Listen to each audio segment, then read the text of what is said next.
kami, tulus berbakti untuk Ibu Pertiwi. Unggulkan etos kerja dengan ilmu dan karya, tancapkan panji cinta dalam dada, tancapkan panji cinta dalam dada.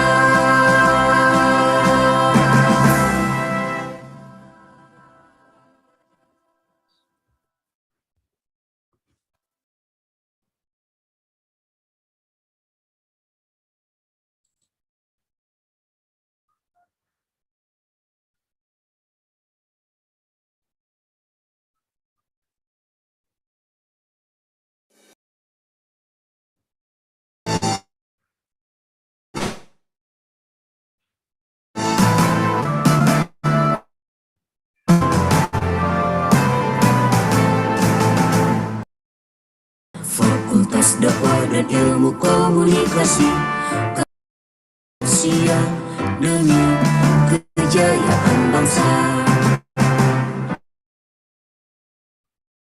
Umat terbaik memegang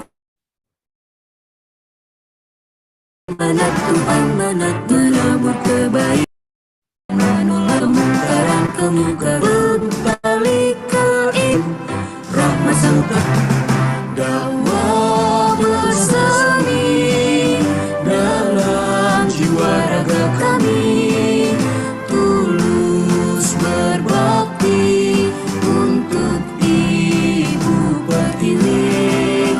Unggulkan etos kerja dengan ilmu dan karya, tancapkan panji cinta dalam dada.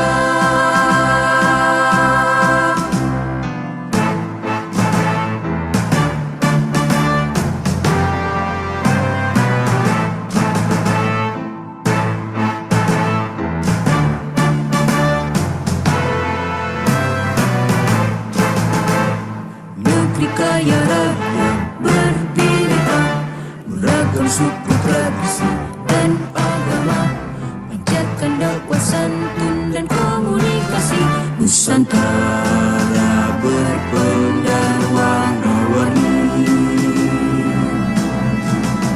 dakwah bersemi dalam jiwa raga kami, tulus berbakti untuk Ibu Pertiwi.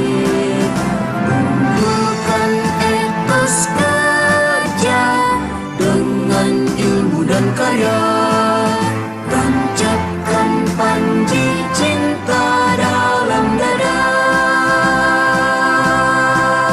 tancapkan panji cinta dalam dada.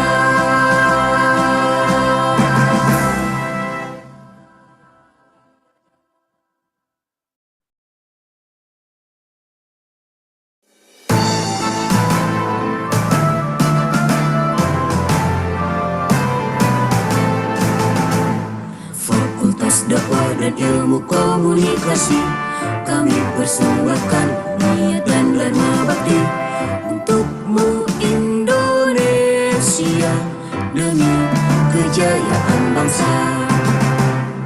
Umat terbaik pemegang amanat Tuhan, amanat menabur kebaikan, menolak kemungkaran, pegang tali keimanan, rahmat semesta tercurahkan, dakwah bersemi dalam jiwa raga kami, tulus berbakti untuk Ibu Pertiwi. Unggulkan etos kerja dan tancapkan panji cinta dalam dada.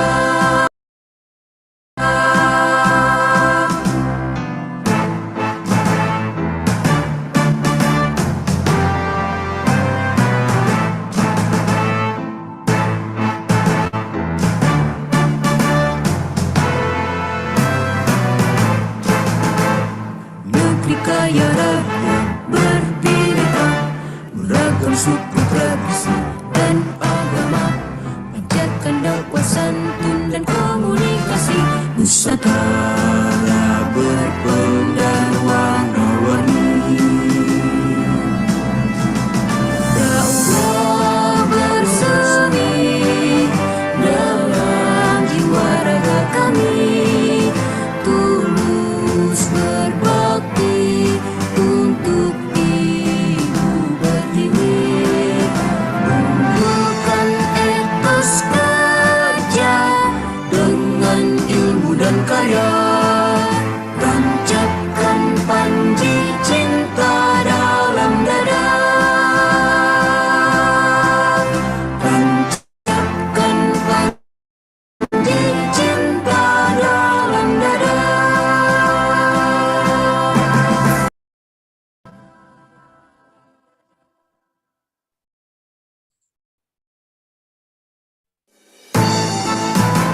Kantor tolong di step yang Fakultas dakwah dan ilmu komunikasi, kami persembahkan dan berbakti untukmu Indonesia, demi kejayaan bangsa. Umat terbaik pemegang amanat Tuhan, menabur kebaikan, menolak kemungkaran, pegang tali keimanan, rahmat sang curahkan, double semi dalam jiwa raga kami, tulus berbakti untuk ibu pertiwi, tumbuhkan etos kerja dengan ilmu dan karya, tancapkan panji cinta dalam dada.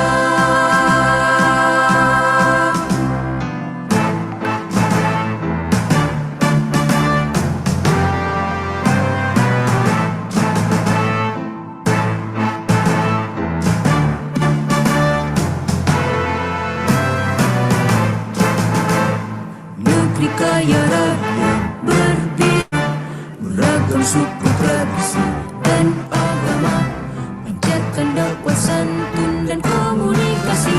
Nusantara berpendar warna-warni, dakwah bersemi dalam jiwa raga kami, tulus berbakti untuk ibu pertiwi, tumbuhkan etos kerja dengan ilmu dan karya, tancapkan panji cinta dalam dada, tancapkan panji cinta dalam dada.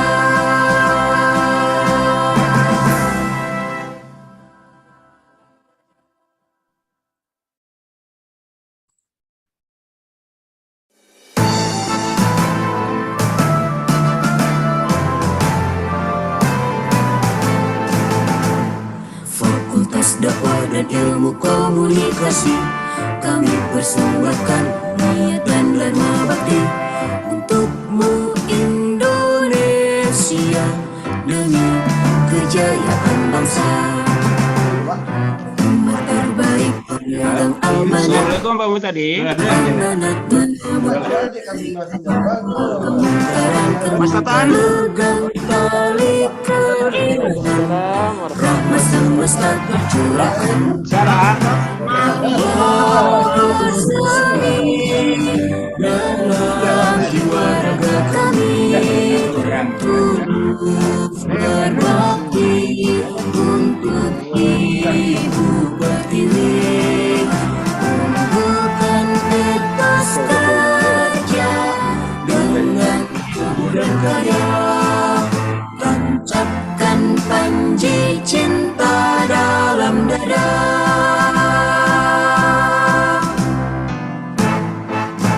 Tulisan apa yang 12 Agustus?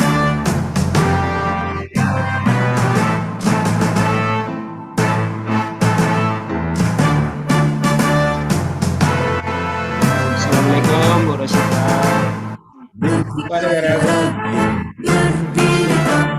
Beragam suku tradisi dan agama, Siap nih.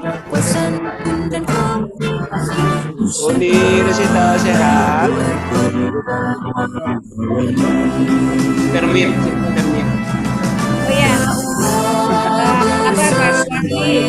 Alhamdulillah sehat Uni. Tulus berbakti untuk Ini itu kok tulisannya 12 etos kerja dengan ilmu dan karya. Tambah muda Uni. Cinta dalam dada, tancapkan janji cinta dalam dada.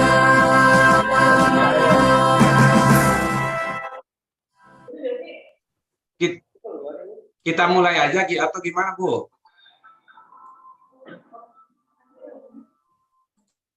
Kita mulai ya. Pak David udah join belum, Prof David? Tungguin Prof David ya. Ya, tunggu dulu sebentar. Saya udah email. Maybe Ali, itu maksudnya apa itu? Ibu Rosita itu, the meeting is scheduled 12 August.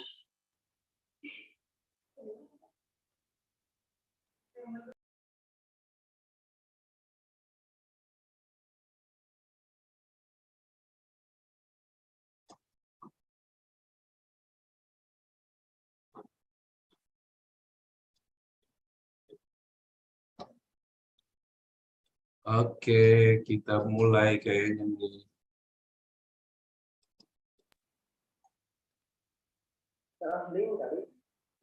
Wah, tambah ganteng ah.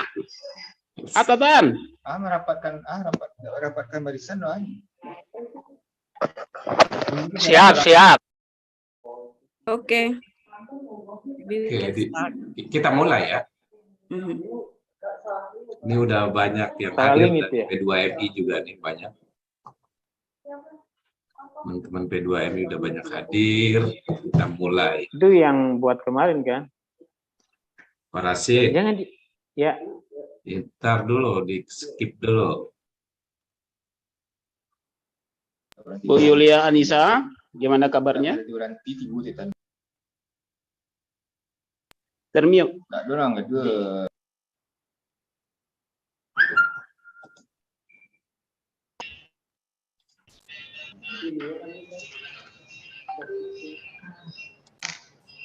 Alhamdulillah sehat Pak.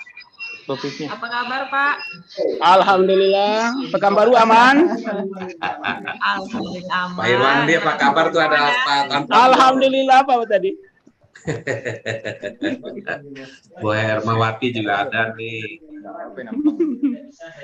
Alhamdulillah. Alhamdulillah, Bu Yeni juga dari Winsuska ada nih. Iya, Yesuska aktif juga. Bu Yeni. Tuh Pak Sekjen tuh lagi itu. Nih Pak Sekjen dulu ya. Kemarin rapat ini kan? Sehat. Ibu Rosita tambah cantik ya. Tambah muda. Itu yang dikasih kali. Tambah muda. Tambah muda. Kita update lagi ya yang linknya ya.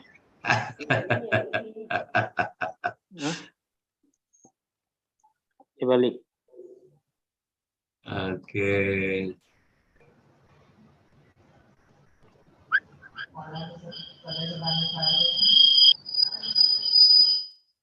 Teman-teman tolong di-accept yang mau masuk dari Hartford. Iya, tapi kan kelihatan ya di sini, kenapa ya? Oh, belum ya?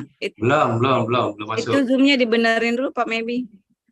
Itu Zoom yang untuk rapat itu mah. Yang ini yang benar tuh dikirim di grup. Itu yang benar. Ibu lupa itu. Astagfirullahaladzim. Ibu lupa itu. Itu Zoom rapat memang. Pak Mana? Muhtadi, tolong di-reply di email sebentar. Kayaknya masuk di situ deh Pak ini. Prof David. Oh, berarti salah David masuk masuk di itu, situ Mr. kayaknya. David. Ya, Sebentar saya reply dari sini. udah expired dia. Oh my goodness, ini Pak Imam Basar juga kayaknya deh. Saya juga tadi masuk di Zoom rapat. Oh, ya. Itu yang terakhir itu saya sudah update itu. Oh my god, sorry. Iya, udah jam rapat kayaknya. Boleh dikirim ulang gimana nih? Kirim ulangnya nih ke siapa? Di Center Daya Damai. Ya itu udah di-share di Siapa? Ali di daerah Mai. Pak Rasid coba di-share Pak Rasid. Sudah di Daya Damai. Sorry, I'm sorry. Hmm.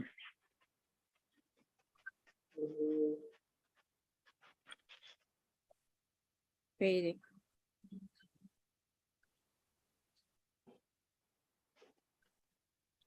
Yeah, I saw. Oh my goodness.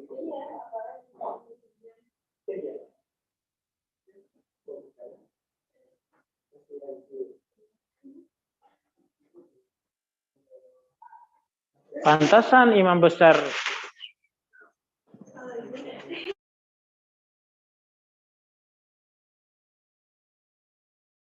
That's why they cannot join.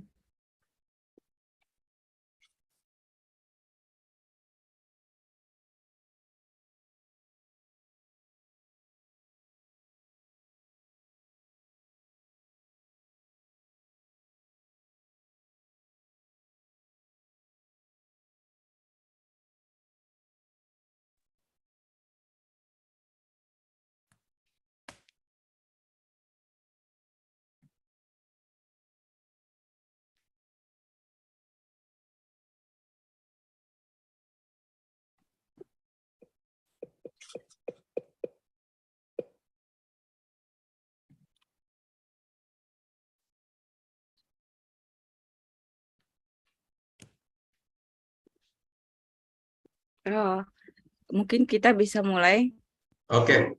sambil nanti. Pak Rasid dimulai Pak Rasid. Iya, Itu ada Pak Saleh Mude hadir. udah join.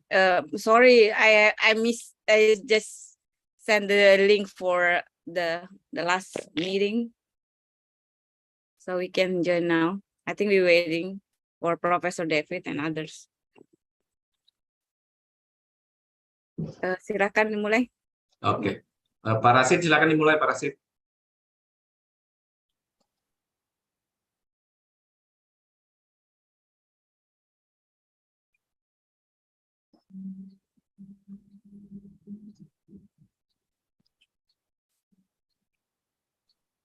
MC silakan dimulai.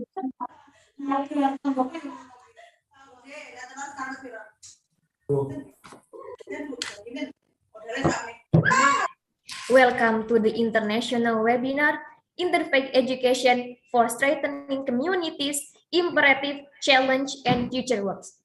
Bismillahirrahmanirrahim. Assalamualaikum warahmatullahi wabarakatuh.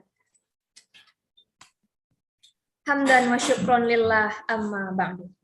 The Honorable Mr. Suparto, MED, PhD, as a Dean of the Faculty Dakwah and Communication Science, State Islamic University, Syarif Hidayatullah, Jakarta. The Honorable Mr. Dr. Muhtadi, MSc, as a Head of the Islamic Community Development Study Program, Faculty of Dakwah and Communication, State Islamic University, Syarif Hidayatullah, Jakarta. The Honorable Mrs. Rosita Tandos, MComDev, PhD, as a Director of the Center of Study for Empowerment and Peace. The Honorable Mr. Professor David Gafton, as a Professor of Islamic Studies and Christian Muslim Relations, Harvard International University for Religion and Peace. The Honorable Mr. Prof. Kusmana, MA, PhD, as a Lecturer of Faculty Usuluddin Studies, State Islamic University, Syarif Hidayatullah, Jakarta. The Honorable Professor Dr. Imam Muhammad Bashar Arafat, PhD, as the President of CECF and founder of Al-Bashir Seminary. The Honorable Mr. Dr. Helmi Hidayat, MA, as the moderator of the webinar this morning. And the last one, our beloved participant in this morning. Well, let me introduce myself. My name is Prihatini as a Master of Ceremony on International Webinar in this day. With them, Interfaith Education for Strengthening Communities Imperative, Challenge, and Future Works. Therefore, allow me to read out the schedule for this morning. The first is opening, the second is reading Holy Quran, the third is sing the song Indonesia Raya, Hymn of Dakwah, and Mars Dakwah. The fourth is welcoming speech. The fifth is delivering materials and discussion. The sixth is presenting certificate of appreciation. And the last one are closing and prayer.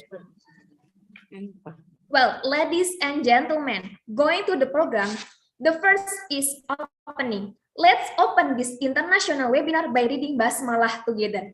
Bismillahirrahmanirrahim. The second is the recitation of Holy Quran by Fitri Agistiani. Time is yours.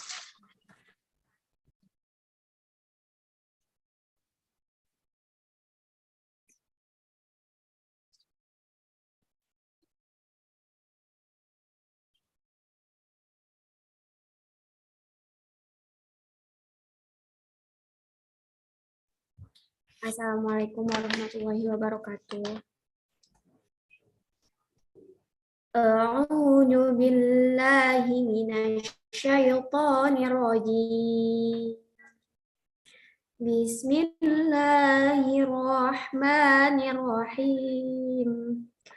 Qul ya ahlal kitabi lima takfuruna bi ayatillahi wallahu syadidun ala ma ta'malun.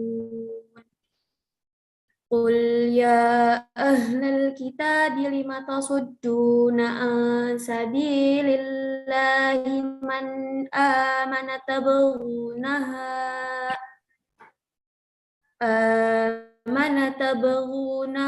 iwajan wa antum syuhada'u wa mallahu bighafilin amma ta'malun. Shadaqallahul azim. Wassalamualaikum warahmatullahi wabarakatuh.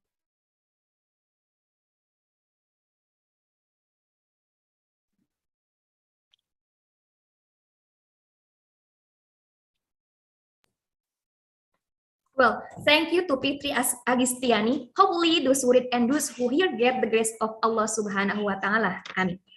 Well, let's move to the next agenda. This is Sing Indonesia Raya Song, Hymn of Dakwah, and Mars Dakwah that will be guided by Agita Salvayanti. To her is welcome.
Dakwaku harum mewangi, citra Islam bakti bersemi. Akan ku tanam selalu dedikasiku padamu. Dakwa pelita harapan bangsa, penerang juang dadaku.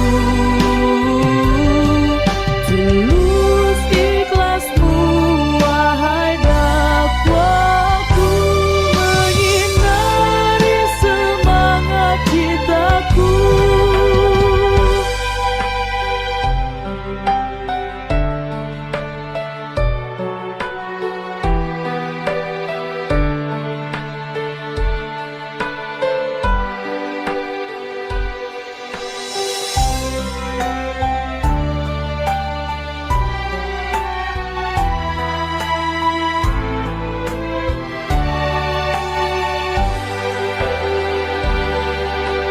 Dakwaku harum mewangi, citra Islam bakti bersemi. Akan ku tanam selalu dedikasiku padamu. Dakwa pelita harapan bangsa, penerang juang ragaku. Tulus ikhlasmu wahai dakwaku, menyinari semangat citaku. Menyinari semangat citaku.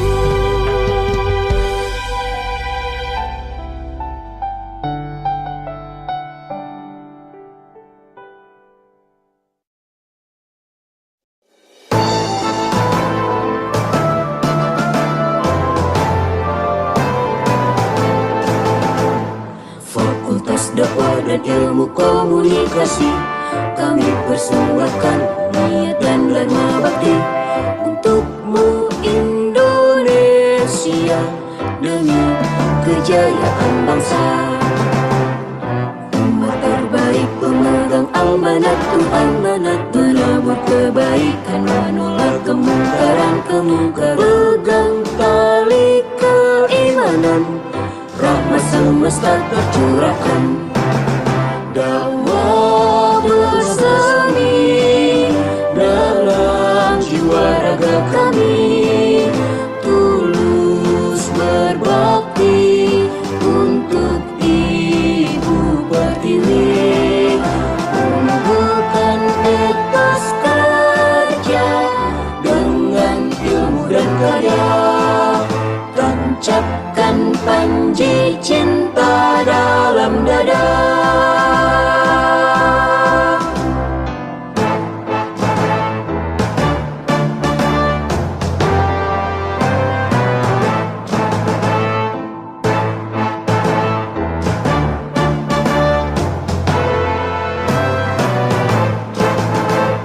Negeri kaya raya berbineka, beragam suku tradisi dan agama, panjatkan dakwah santun dan komunikasi. Nusantara berpendar warna-warni, dakwah bersemi dalam jiwa raga kami, tulus berbakti untuk Ibu Pertiwi. Unggulkan etos kerja dengan ilmu dan karya, tancap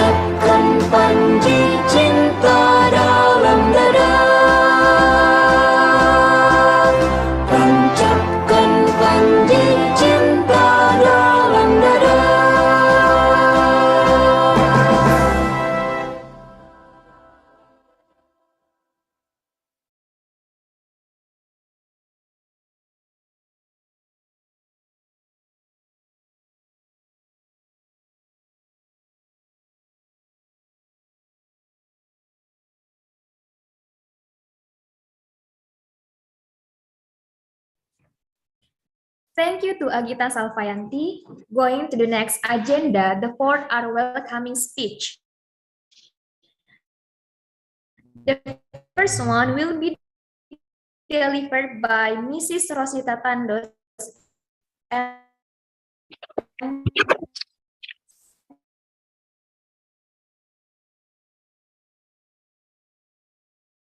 Aduh, sinyal.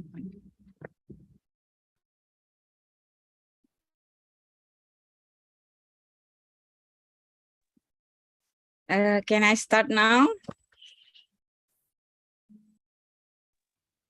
Hello. Eko, please. Ya. Bismillahirrahmanirrahim. Assalamualaikum warahmatullahi wabarakatuh.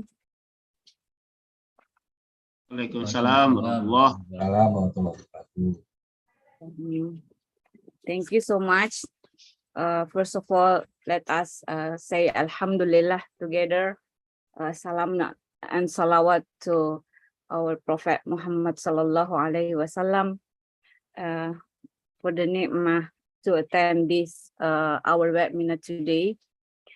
First of all, let me say deeply thanks to the rector and vice rectors of State Islamic University Syarif Hidayatullah Jakarta, and then also thanks to our dean and vice deans who joined our international webinar today. And then also here we have our honorable speakers who will speak today for, I think this is a very, very important topic. We have Professor David Grafton from Harvard International University, USA. And then also Professor Kusmana is a full professor at the State Islamic University, Syarif Hidayatullah. And then also to all of the team of Center for Study of Empowerment and Peace under the Faculty of Da'wah and Communications. Here we have Dr. Muhtadi, Dr. Tantan Hermansyah, and so many others. I can mention one by one, but all of us did a very great work for today, and our team also for the students who support this event. And then also I would like to say deeply thanks also to all professors, lecturers, and students who joined this webinar today. And last but not least, to all audience from other university and organizations in Indonesia and in other countries. Welcome and welcome to our webinar today.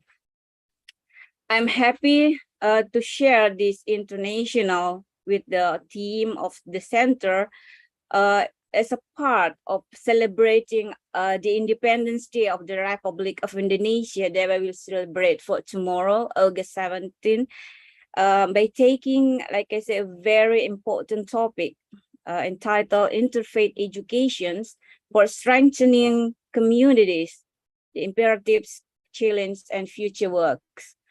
Indonesia, as we know, is well known as a country that has diverse religions, ethnicity, culture, traditions, custom, and local language.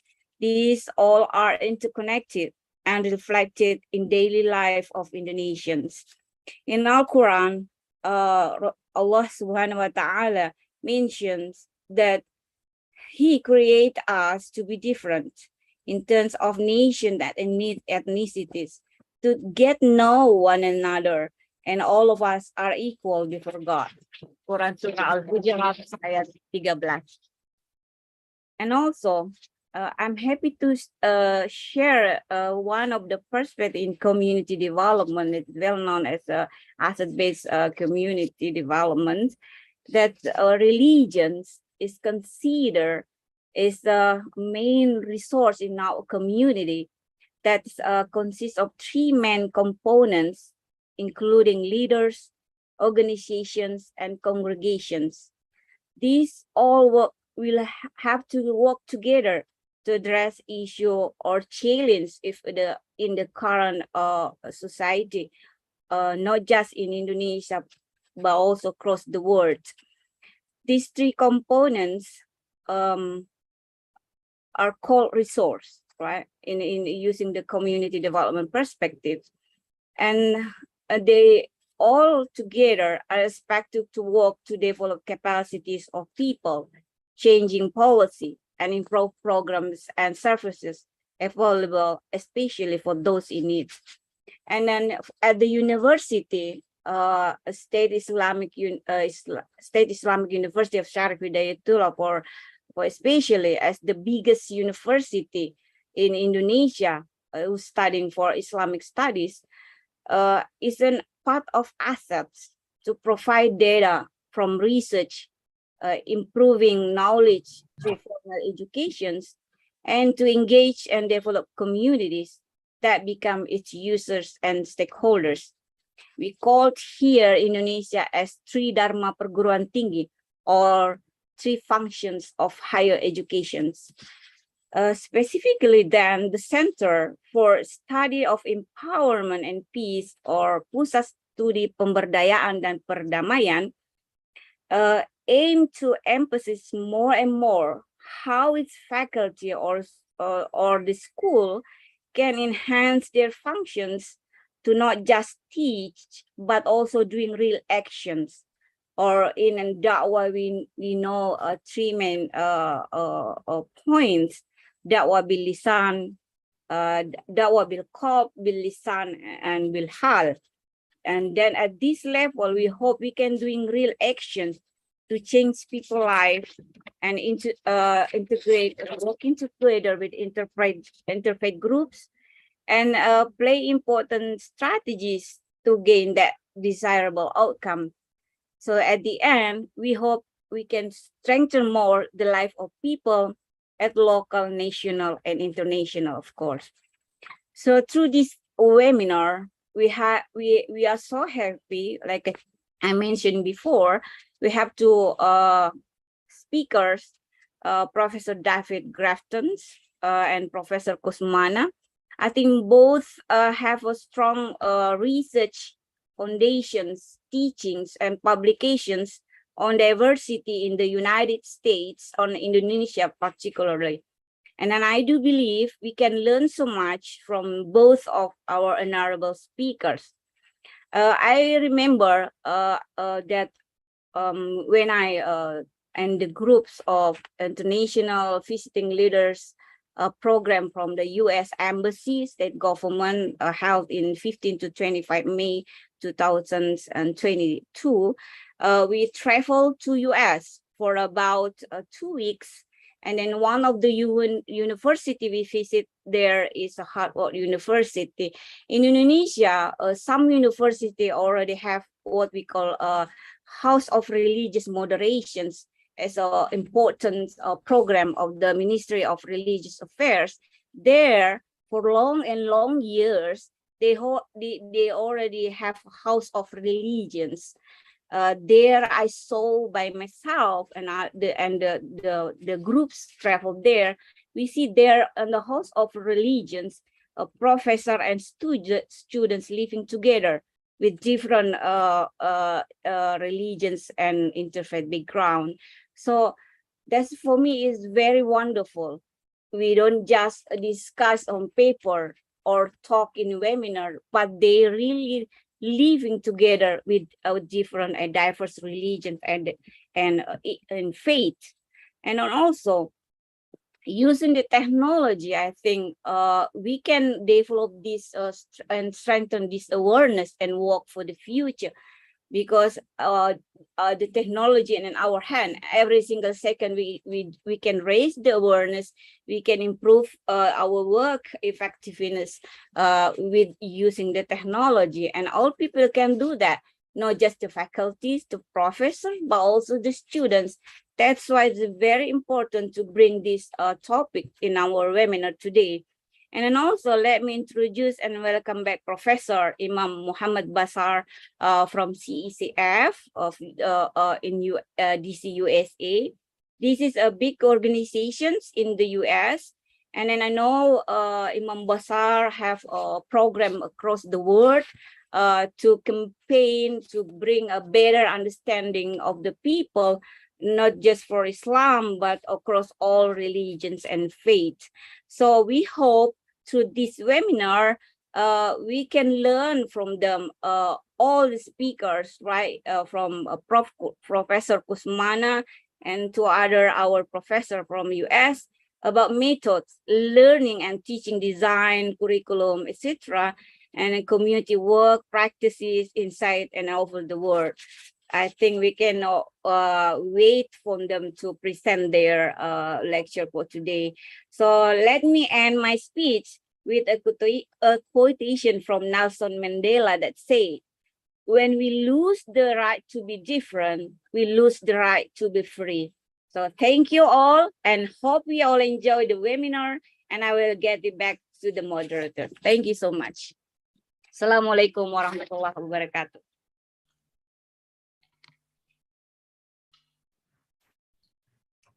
Thank you, Mrs. Rosita Tandos, Comdev PhD, for the speech. Hopefully it will be useful for us. The second welcoming speech will be delivered by Mr. Suparto, MED PhD, as a Dean Faculty Dakwah and Communication Science, who will be represented by the Deputy Dean for Academic Affairs, Dr. Siti Nafsia B. SW, MSW. Time is yours.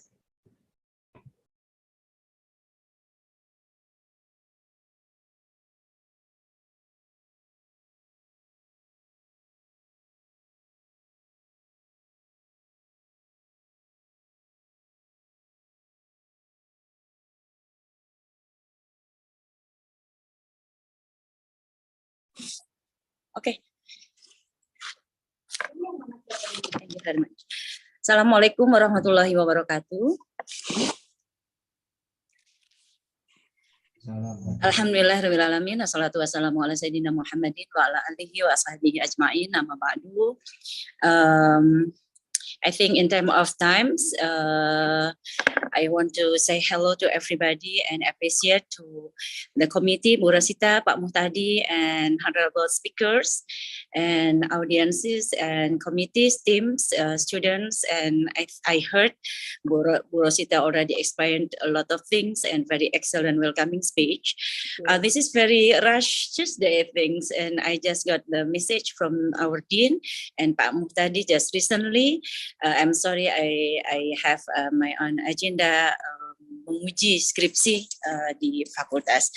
So on the name of Dean of Faculty of Dakwah and Communication, I want to say congratulations and thank you very much for the community and the teams, ya, Bu Rosita, Pak Muhtadi, kru PMI, dosen-dosen dan mahasiswa PMI for this excellent webinar.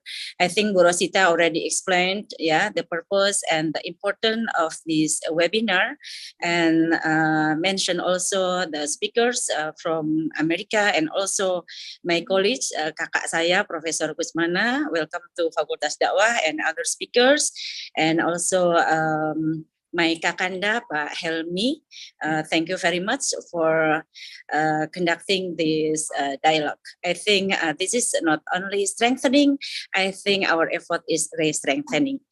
I only want to say that thank you and congratulations. Merdeka. Assalamualaikum warahmatullahi wabarakatuh. Waalaikumsalam. I love the word merdeka.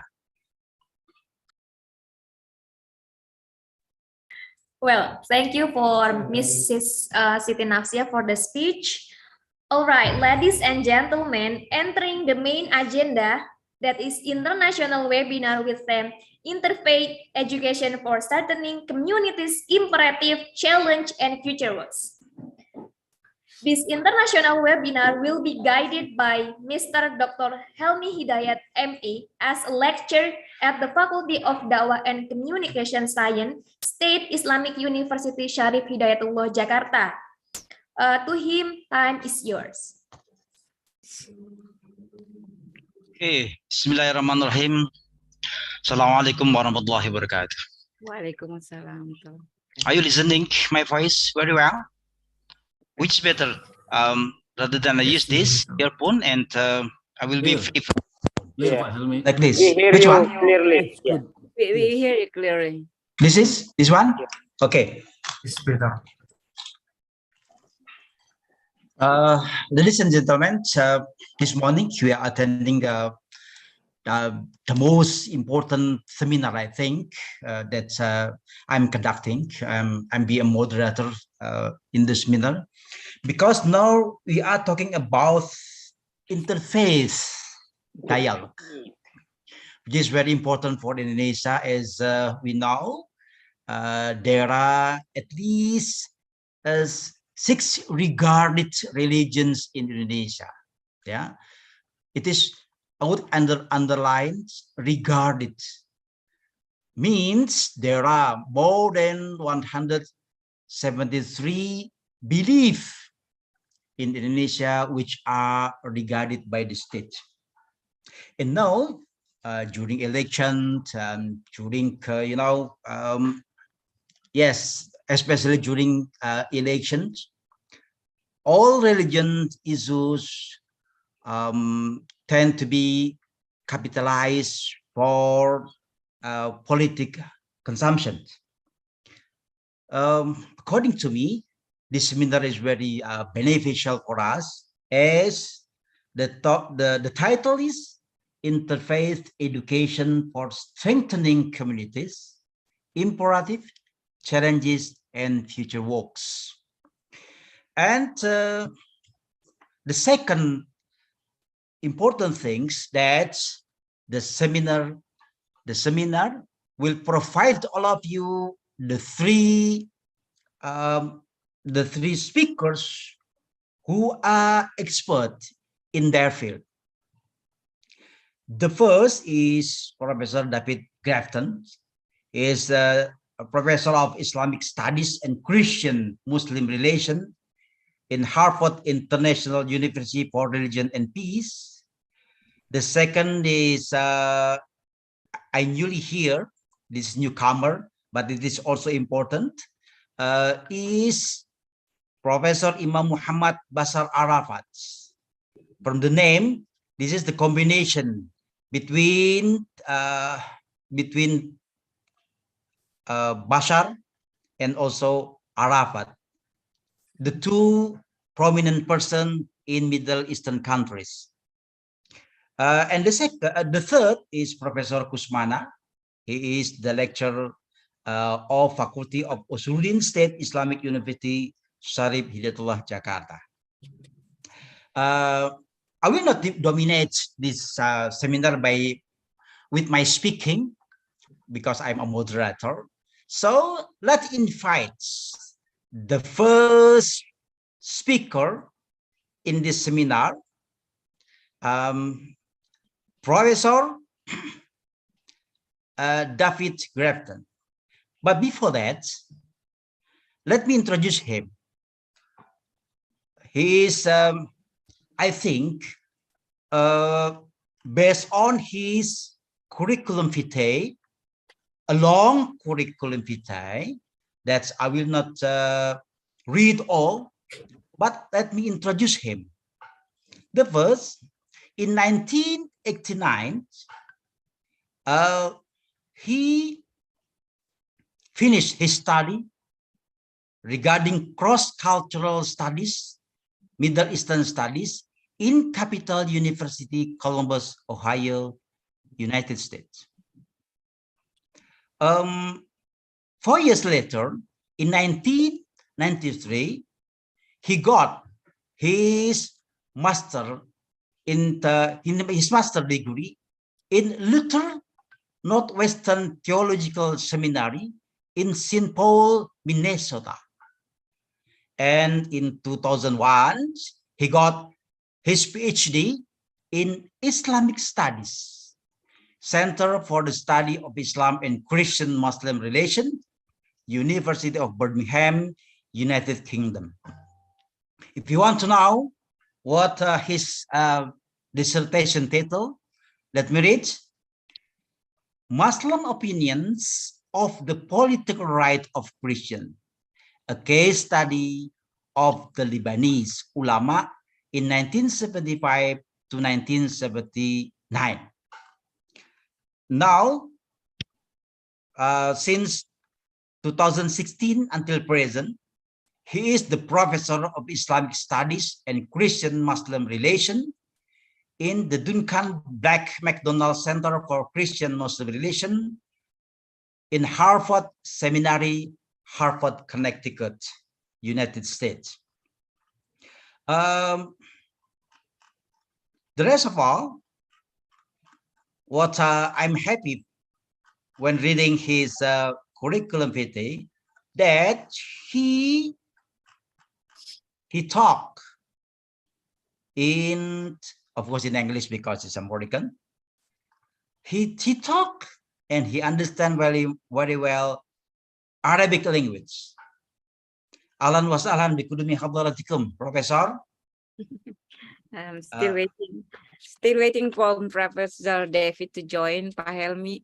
Oh, yep. He's not here, no, right now. Yeah, we try to get in touch with him. Oh, I see. Yeah, right. Because it's quite late there, but it's okay. Maybe, yeah, we can continue to Imam Basar or Professor Kusmana first. We try to contact them. Okay. We will invite Professor Imam Bashar. Yeah. Okay. We move to the second speaker. Ahlan wa sahlan, Professor Imam Muhammad Basar. But before that, let me read your curriculum vitae. Imam Muhammad Basar Arafat is our speaker in this morning. He is a Maryland CEF founder and president of Al-Bashir Seminary, founder and the dean. Born and raised in Damascus, Syria, the Professor Arafat attended Damascus University and graduated with a degree in Islamic Studies and Arabic language in 1987 and a degree in Islamic law in 1988. From 1975 to 1989, under the guidance and mentorship of the late Grand Mufti of Syria, Sheikh Ahmad Kuftala, he studied Quranic interpretation, wisdom of the Sharia, and the Islamic spiritual teachings. From 1989 to 1997, he accompanied the Grand Mufti to international programs and conferences. He was indeed Imam in Damascus from 1981 to 1989 and Imam in the Baltimore, Washington metropolitan area for the last 32 years. He taught courses on Islamic studies and the Ecumenical Institute of Theology at St. Mary's Seminary and University of Maryland in Baltimore County, Johns Hopkins University, and others. Let me read two more again about regarding him.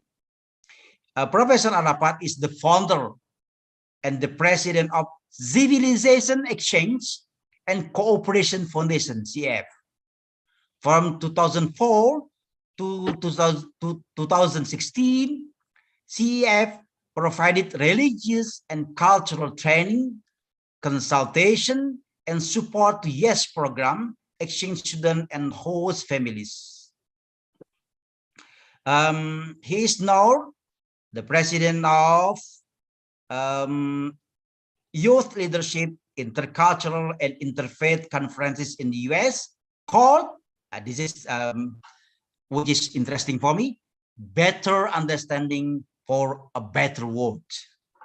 The abbreviation is BUBW.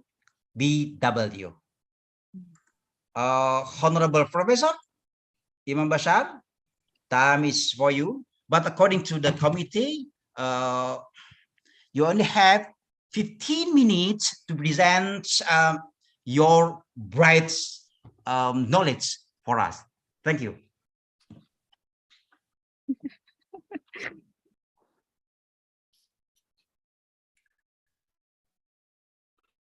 Thank you very much. Assalamu alaikum wa rahmatullahi wa barakatuh. I'm honored and delighted to be here. And this is really a wonderful session and a wonderful opportunity for me to communicate with my brothers and sisters. I think I will be speaking probably until Professor David to join us, I guess. But as you were running this wonderful video, which is an introduction to your beautiful university, I just wanted to let you know that when I saw علوم الدعوة والاتصال والتواصل, and then I heard from my dear sister speaking about da'wah bil lisan and da'wah also bil hal, I thought this is a wonderful start for me just to elaborate a little bit about that and what's the whole, programs that we are doing here in the United States is all about. But before, I just would like to say thank you very much, Dr. Rosita, for the invitation. And I just would like to congratulate you for what you are doing. And I would like to tell everybody that we have met Dr. Rosita last May. So we knew her only for like 2.5 months when she came with a delegation from the State Department to visit CECF, Civilizations Exchange and Cooperation Foundation. And I was sharing with them our programs around the world and how imams in America should pay attention to the surroundings where they are, and also to pay attention to the importance of religious diplomacy and how they should pay attention to the issue of diversity that is the air that we breathe today. And I was just sharing the programs we have been doing in Africa, in the Middle East, in Europe, in Central Asia, Kazakhstan, Kyrgyzstan, Tajikistan, and of course, Central East Asia, Indonesia, Thailand, Philippines, and other countries.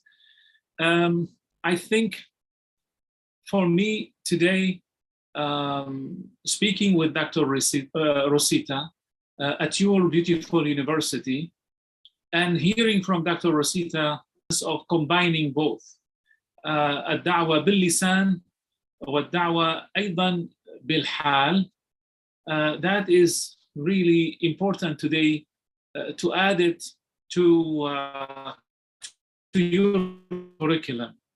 I would like you to know one thing, that Al-Quran is the last divine message that was given by Allah subhanahu wa ta'ala to his servants on the surface of this earth. But with Al-Quran, you have a Sunnah, al-Nabawiyya, al-Mutahhara, and along with a Sunnah, you have to have the remembrance of Allah. The beauty of the remembrance of Allah, that Allah will inspire you what to say in your time, in your village, in your city, in your continent, in your region, that might be different from other place. I also would like to tell you that when I left Syria in 1989, when my sheikh sent me to America, he told me, I want you to know one thing.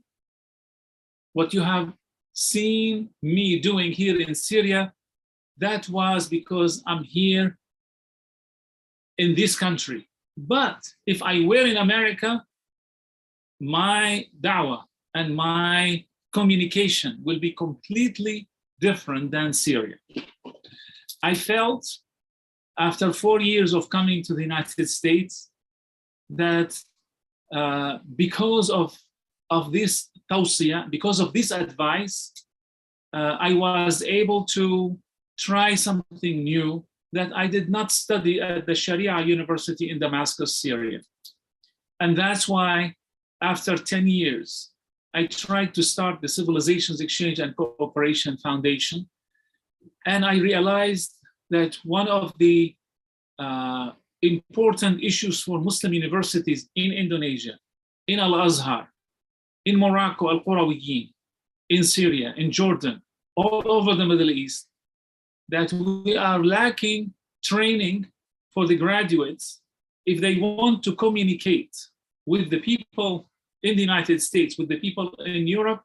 They should understand how those people think, how those people view things. You might be speaking in Indonesia to people in America, but you need to ask the Americans how they are hearing you, how they are understanding you. So in Indonesia, you have certain way of talking, but when you come to America, when you go to Europe, you have to keep in mind that the people are hearing you differently.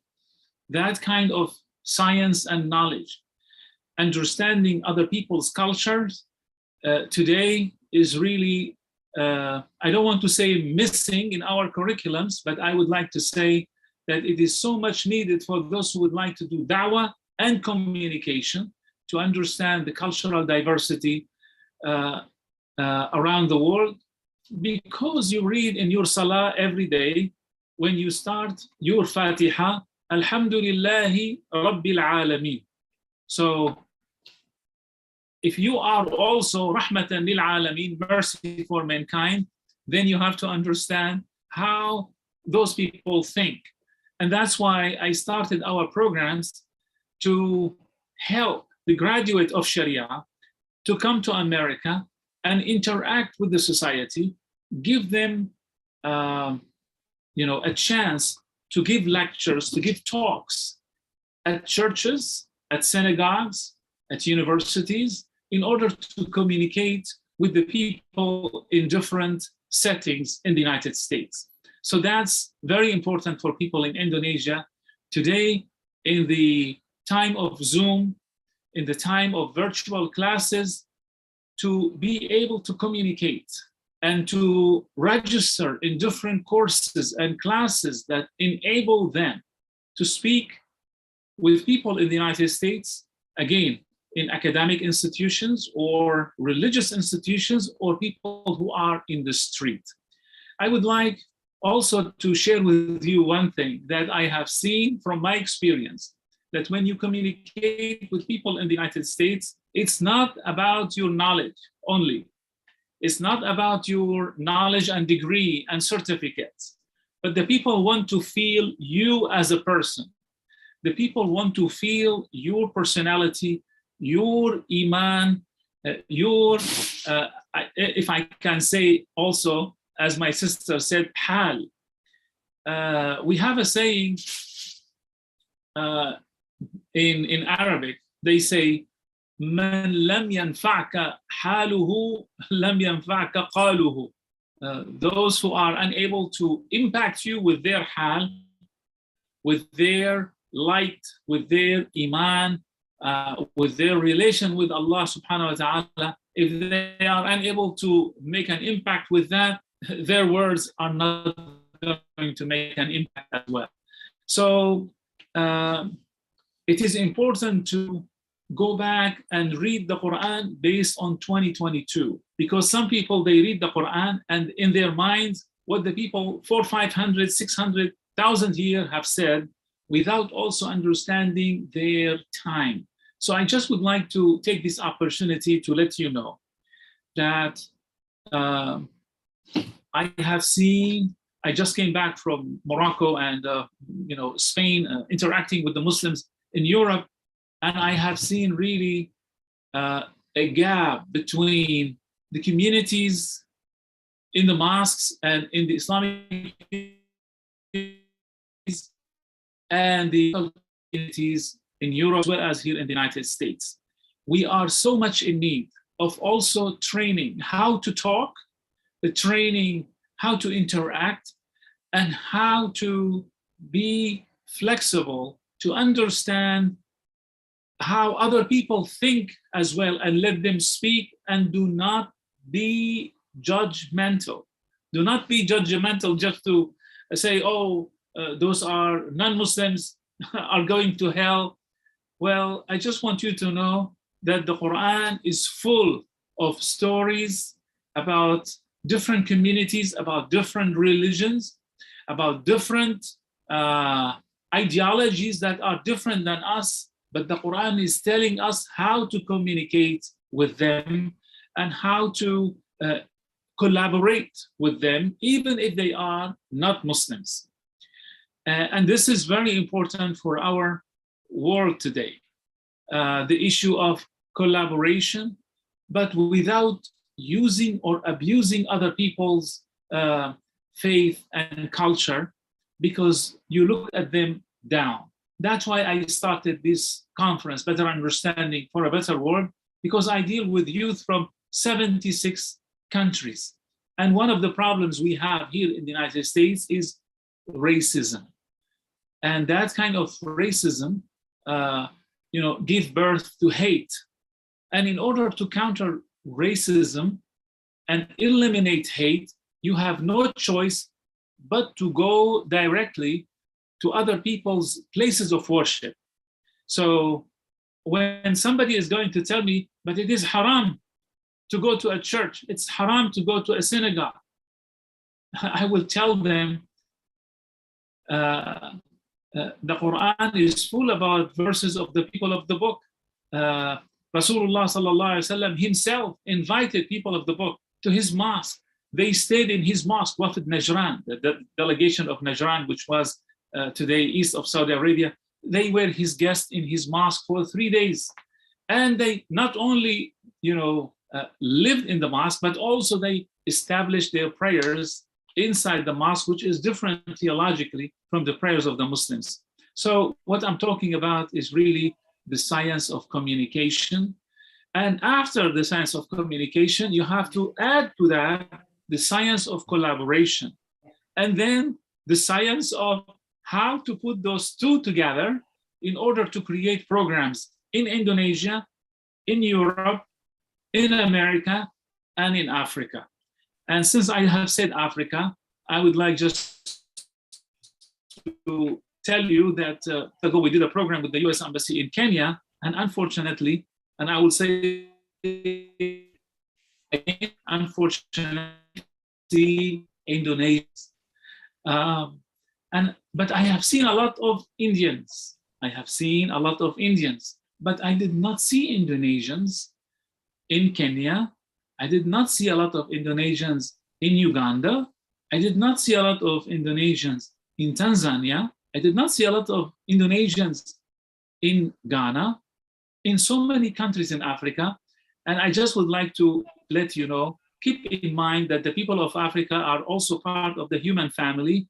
And I would like to ask the academic institutions in Indonesia, what kind of programs you have for Africa as well, in order to engage everybody. I have a lot of things to share, but I would love to, get questions from you and turn this into a Q&A session. I'm sorry if I went a little bit beyond the allocated time for me. Amazing, Professor. Yeah, you are very punctual. When you said that there are only 15 minutes provided for you, and you talk strictly in 15 minutes, amazingly. So you are moderator and you are speaker.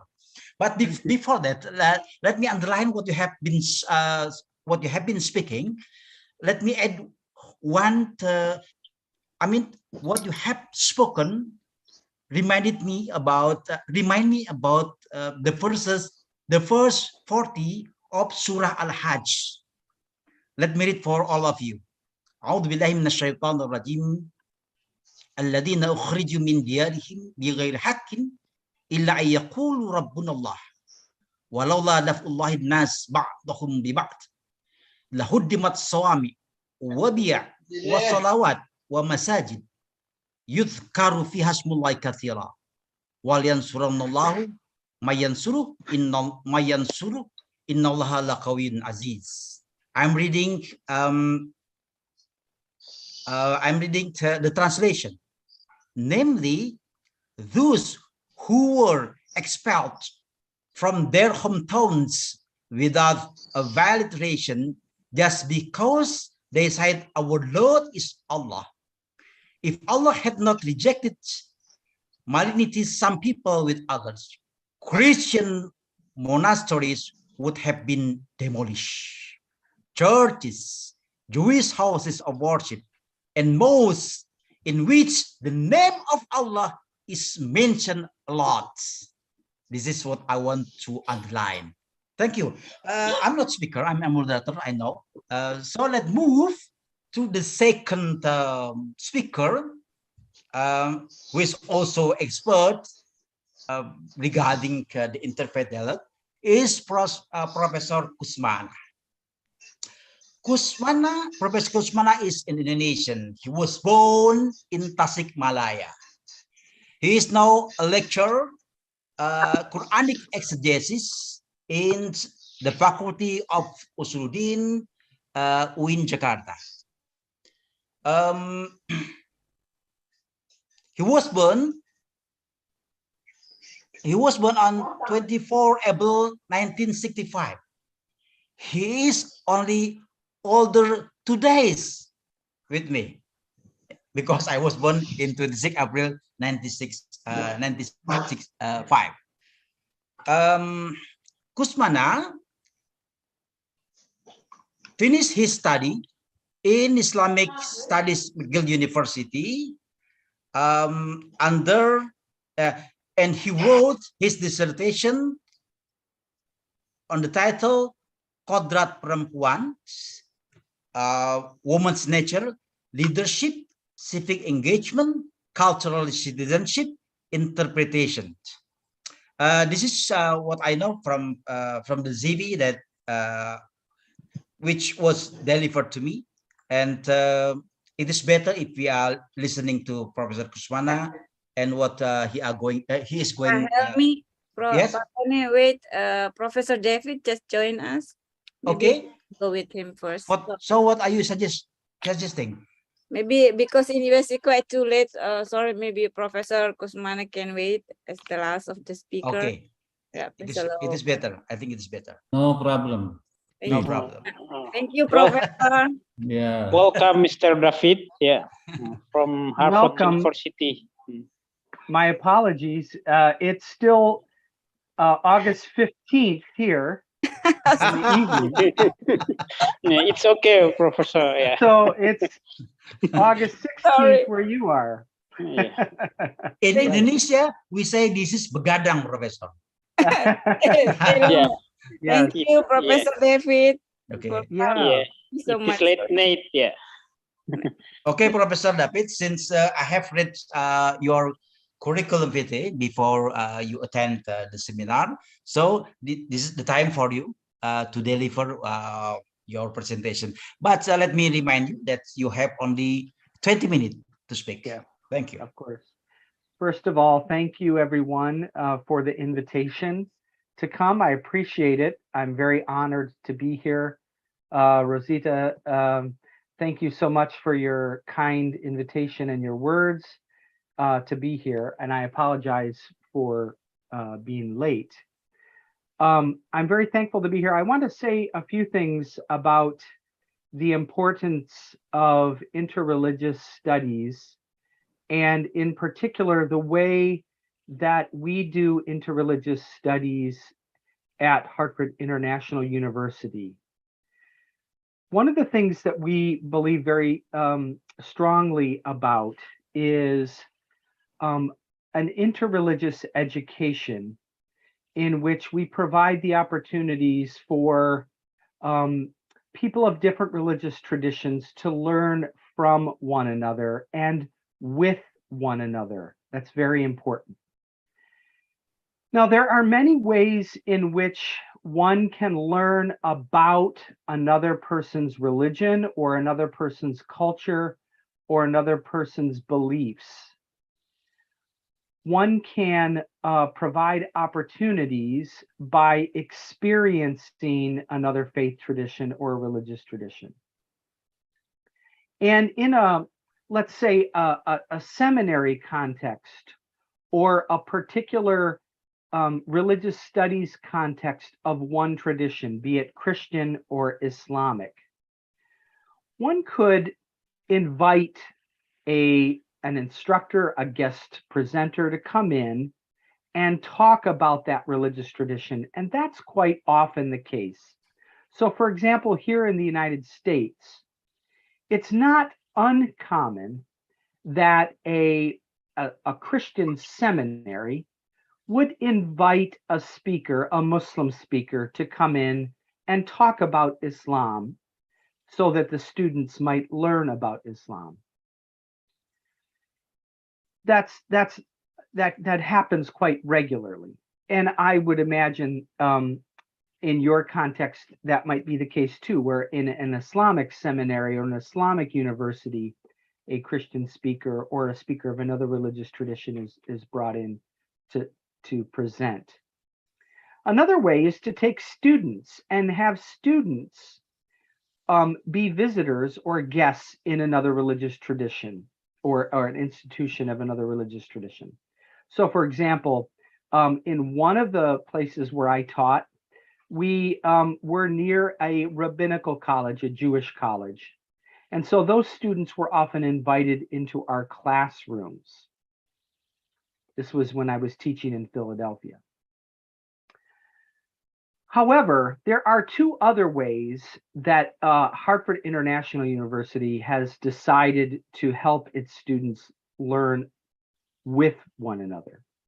And that is that students of different religious traditions are in the same classroom learning with one another about not just a topic on Christianity or Islam, but about every other topic that the university teaches. Our classes are what we call multi-faith classrooms. And so in any given topic that is being presented, whether that is about scripture or theology or history or politics, we always have students of different religious traditions learning together. And in those classrooms, students are speaking from their own experience about their religious tradition and thus sharing about their religious tradition. And quite often that means that students are hearing for the first time something about another religious tradition that they may have never heard before. For example, as we all know, Christianity is a very diverse religion. There are Protestants and Catholic and Orthodox. So to hear a Catholic present on their own particular views of something would be very different than hearing a Protestant, for example, a Baptist, talk about the same topic. Could be quite different. And so even though they're Christians, they might have little in common, for example, on a particular topic. And so it's important to let these individual students provide their own perspectives in the classroom. In addition to that, in addition to having students from multiple religious traditions in the same classroom, speaking with one another and listening to one another, we also have faculty who are of different religious traditions who are co-teaching together. In other words, we have a Muslim and a Christian who are co-teachers of whatever particular topic might be at hand.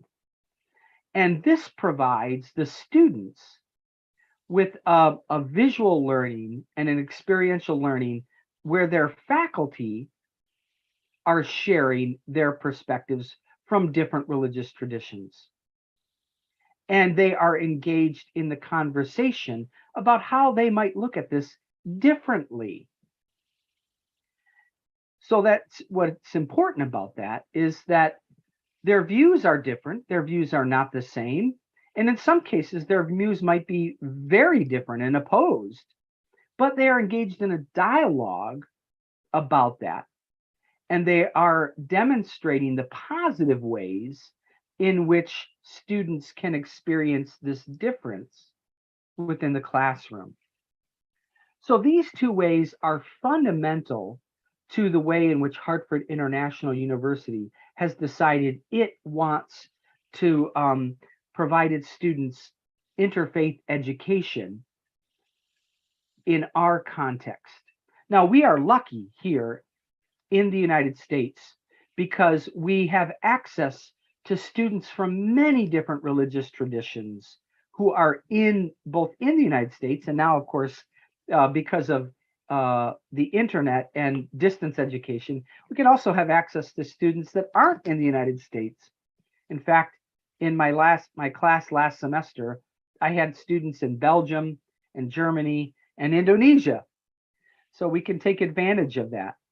So that's a wonderful thing that technology, that God has provided for us, this technology that we can use for the benefit of all.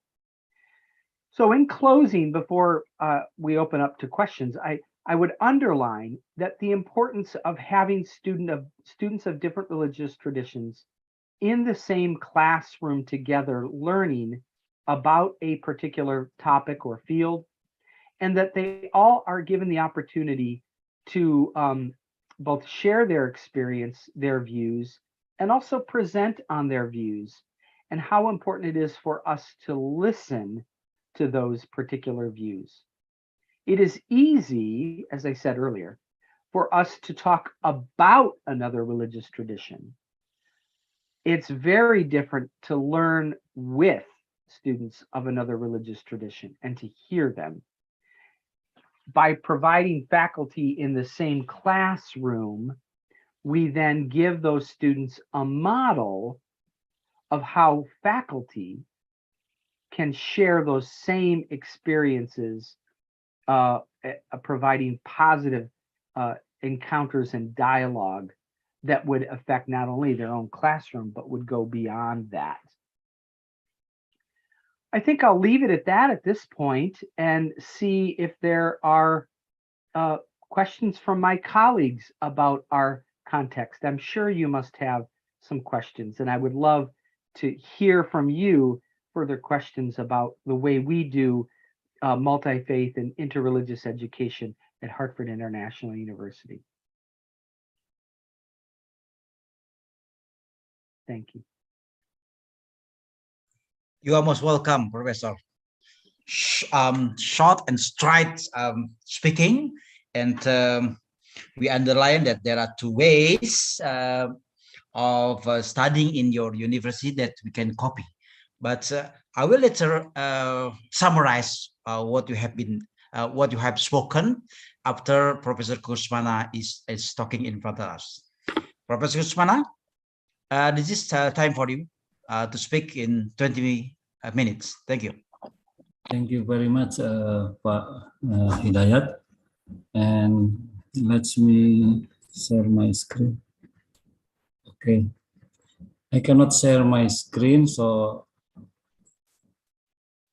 yeah, you have to allow Professor Mana to be co-host. no problem.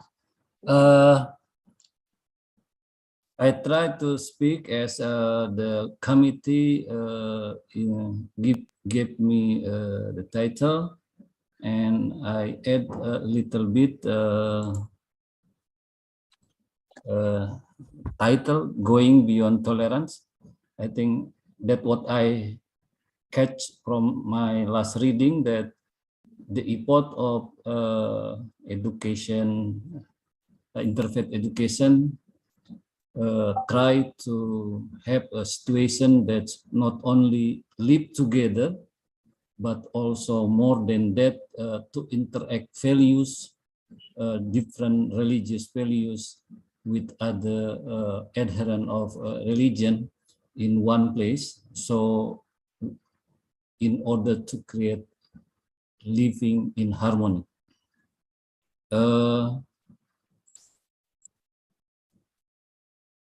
Interfaith education, engaging diversity of belief as an essential element of the preparation for life in diverse community, if we try to identify this into new discipline, I think interfaith education, it consists of complex things.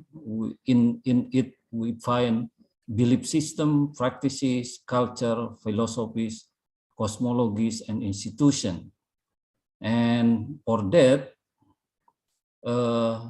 we will find different perception, attitude, identity, culture, which need space and opportunity to live. And often the adherents of religion abuse them for social, economic, as well as political interests. So religion is not the only resident of reality. There are many other forces, such as custom, political system, institution, ideas, and so on. We call them social forward, and the relationship among these social forces is not monolithic, but dynamic. They can build each other constructively, and at the same time, on the contrary, they can compete with each other, even be hostile to and weaken each other.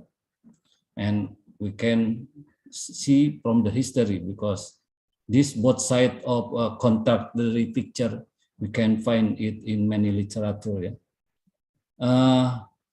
Interfaith education, as Professor David Grafton interchangeably used, and also Professor Imam Muhammad Basar Arafat used, there is also other term equivalent with interfaith education, interreligious education, multi-religious education, worldview education, and some other scholars also try to connect with democratic citizenship education and human rights education, because the basic and very important values that interchange and introduced in this term is the same, such as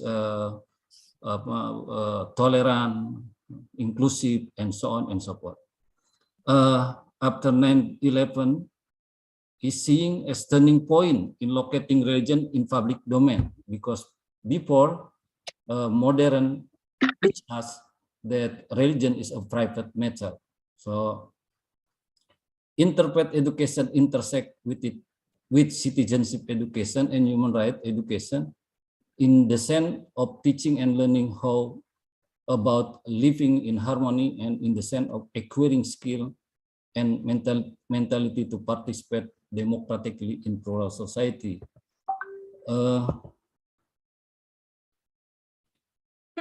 Objective of this interfaith dialogue, there are many. I think most of them, the important one is to reduce religious ignorance and intolerance, that very beautiful has been given example by Professor Basar and also Professor David Grafton. Also to create a bridge to understand difference, and also to stimulate the personal development. I think this is very important of the other children, by exploring the whole world with its many culture and religion. Cultivating and sustaining social cohesion and culture of peace. This is also a very important objective of the interfaith education. Interfaith education. Imperative, I think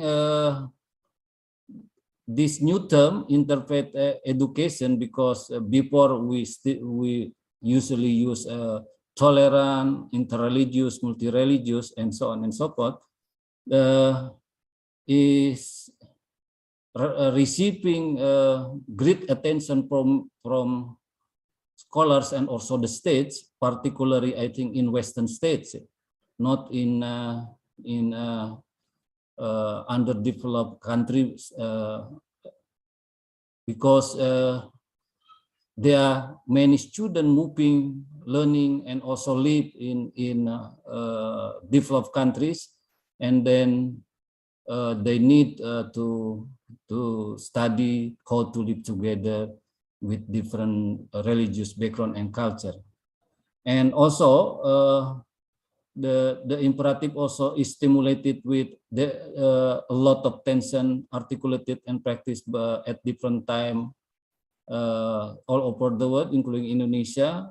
Inclusive way of learning and experiencing religion. I think every religion has this experience. In Islam, we have long history of exclusiveness and fundamentalism.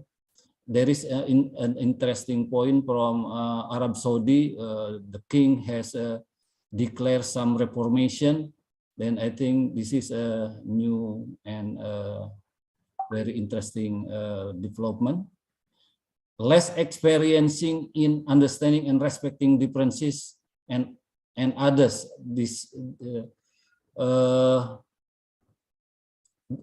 This point is also important because the way we learn religion is very exclusive and try to see other as not welcome, and also we have to be very careful with others, and we transform it to our generation, either in the family or in the school.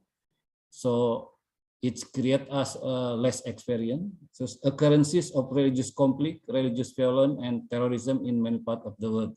I think it's what make the interfaith education very important. There are many literature I can skip for this, and I also have a writing on tolerance in Indonesia. Challenge. I think the challenge of interfaith education is problem of contextualizing the concept. As we know that it is not easy to contextualize the concept of interfaith education, because experiences, interests, institution, ideology, etc. play important role in the freedom and limitation of the implementation of life in harmony and respect. And Indonesia, though the state has a policy of moderation, religious moderation, understanding also, and experience, but what we feel and what we find when what we experience in life and also in education, I think in my short understanding, it is not in the track of the necessity of interfaith education or religious tolerance and so on. History show that tolerance and intolerance occur everywhere. Then in Indonesia also we experience this, though Indonesia is known as the polite person and also has a good culture in harmony, but at the same time also we have intolerant experiences. And harmony life experience occur more in the context of coexistence. I think this point is very important. Coexistence means that there is harmony in every, there is a peace, because every adherent of religion exercise peaceful life in their own, but not trying to interact and communicate with the other religious adherent. I think this is the lacking. So this is the basic assumption of interpret, that we need experiences how not only student, as Prof. Grafton said that just now, but also teachers have experiences in live together, how in doing things, such teaching.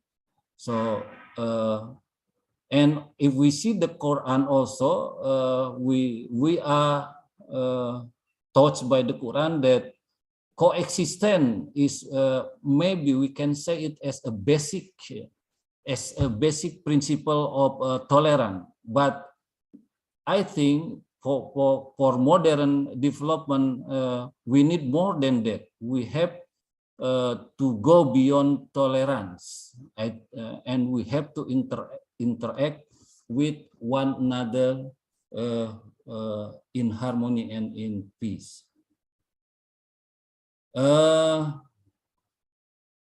I think in Indonesia, the need for nurturing democratic culture. This is very important point, because democracy is a Western concept, and we exercise this system, the political system, I think since 1945, and that is not a long time, because Indonesia has get the independence 77 years. So in those 77 years, we experienced many things, and interfaith education, I think, need democratic culture, because respect, freedom, also tolerance is the core of how to transform values, and also to provide opportunity and place to interact one each others. So then there is another point. We have two kind situation. In Indonesia, we have a situation Muslim society as majority, and as majority, I think, is different when Muslim as a minority. When Muslim as a minority, they are in a position to be regulated by the local government, and in demand to adapt to a Western society that already has an adequate democratic culture. So the willing to learn, the willing to study is different, I think, when we see different context, Muslim as a majority and Muslim as minority. So let's see Muslim society as majority in our country.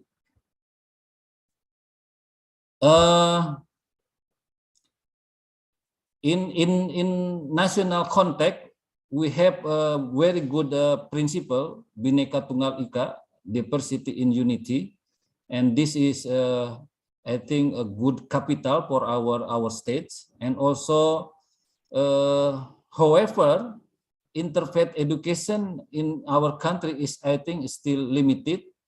For example, we have informal and informal education, or religious and non-religious education. We have religious subject matters, but what is given in this subject matter, in what we call it religious matters or subject matters, it's only touch what is Islam, the teaching of Islam and history of Islam, and does not teach how to interact and coexist with other religious adherents. And the way this subject matter also given is in special classes and time, and given only to Muslim, and non-Muslim is given freedom to either follow and enter have the same class with Muslim, or they have their own. And this, in terms of interfaith education, is not interfaith education, because it's just giving skill and knowledge of Islamic teaching to the student, not how to live together. So I think this is lacking in our country. The importance of interfaith dialogue, though, is receiving many attention from different agencies, including from the states, and also from the society, and also from higher education. For example, in Gajah Mada there is CRCS, and also ICRS. In our university there is PPIM, PPIM, also CSRC, and also Center of Study for Empowerment and Peace at Dakwah Faculty. And another thing I think we have to say, Indonesia, our country, also has religious moderation policy, which has been introduced, I think, more than a decade, almost a decade. And now, for example, religious affair, Department of Religious Affairs has a number of programs regarding how to promote religious moderation in Indonesia. As religious affairs has Islamic higher education institution, so in this education institution also has a program, I think long time, we can trace until 60s, we know comparative studies to religious studies, comparative studies, but comparative studies was implemented to see the weakness of other religion, so it is corrected, and then now the study program is changed into religious studies, studi agama-agama, and also of course our higher education institution is given opportunity to do research, to socialize this value into different agency and institution in Indonesia, into pesantren, into the mosque. I remember I wrote the article I just now saw is a contribution to the module for young da'i who give religious sermon, teaching, and also knowledge about Islam in the mosque. And other than that is, of course, we have also in Faculty of Education, Islamic Education Study Program, PAI. But this program, I think, has been criticized, for example, by one of the research of PPIM, that one of the finding, very shocking finding, is that this study program has a certain lecturer who adhere not tolerant perspective, but intolerant perspective. So we can imagine that those lecturers teach to the student also similar perspective and attitude about religion to the student, and this student become teachers at the school, a lot of school in Indonesia, and teach the same things. So they then the scholar try to make correlation between the faculty that teach Islam and teach the teachers, and the growing radical understanding in society. So I think we have also to criticize this point. In religious subject matter, some very important point is taught. For example, the principle of tawasud, ta'adul, and tawajun is taught, but I think when it is taught exclusively only to Muslim students, and there is no, for example, space and opportunity to implement it, implementing it in student interaction with different religious background. This very important values cannot be effective. Future work, I think, because of that point, I think the Ministry of Religious, of the Ministry of Education and Ministry of Religious Affairs has to collaborate to to arrange and formulate a new curriculum on religious education, which some concept of interfaith education, I think we have to start to introduce this. And at the same time, many centers and also university has also to pay attention to not only to formulate the concept, the module, how to live together in harmony and respect, but in community development also, this kind of initiative, I think, has to be a priority in the future. So Faculty of Dakwah, I think, has a very potential role to be played in this point, because the number of mosques and the number of majlis taklim, I think, maybe twice or 3 times more than the number of madrasah and also university. So your duty how to provide ideas and also to socialize it and to experience it in society is heavy and very big.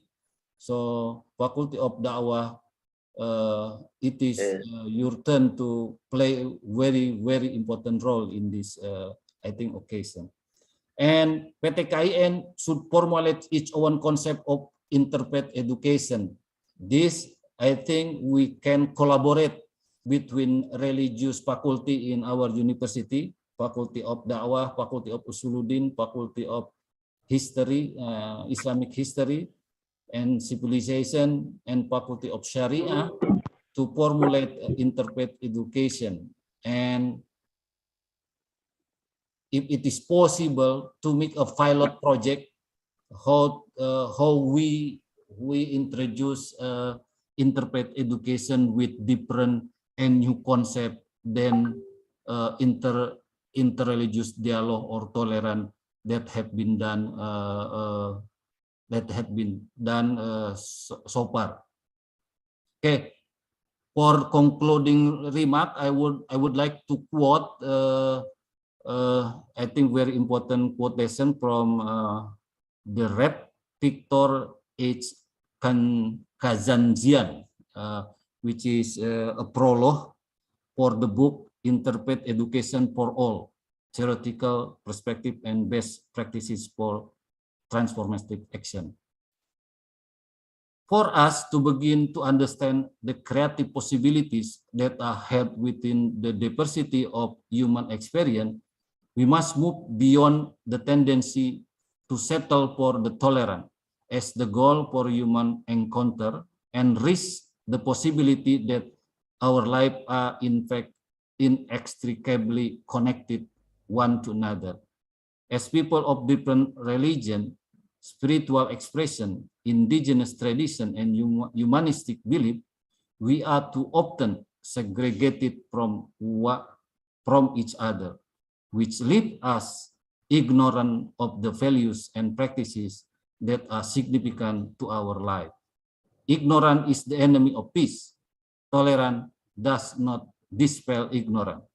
Only through interfaith education, which encourage us to embrace our diversity and claim our interdependence, we learn about each other, form through relationship, and build communities of mutual respect that are essential for establishing culture of peace. Thank you very much. Wassalamualaikum warahmatullahi wabarakatuh. Waalaikumsalam warahmatullahi wabarakatuh. What a great presentation, Professor Gusmana. Thank you very much. Sama-sama. To all participants and two speakers, Professor David and Professor Bashar, I'm sorry, I cannot stop the last speaker to talk, as I think in my consideration, it is very important for all of us to hear from the beginning to the end of presentation. Even the speaker, crossed the border of 20 minutes. Bu Rosita, thank you. I'm very sorry as a moderator. But Sorry, never mind. I'm sorry. Never mind. It is, as I said from the beginning, it is an interesting webinar. Yeah.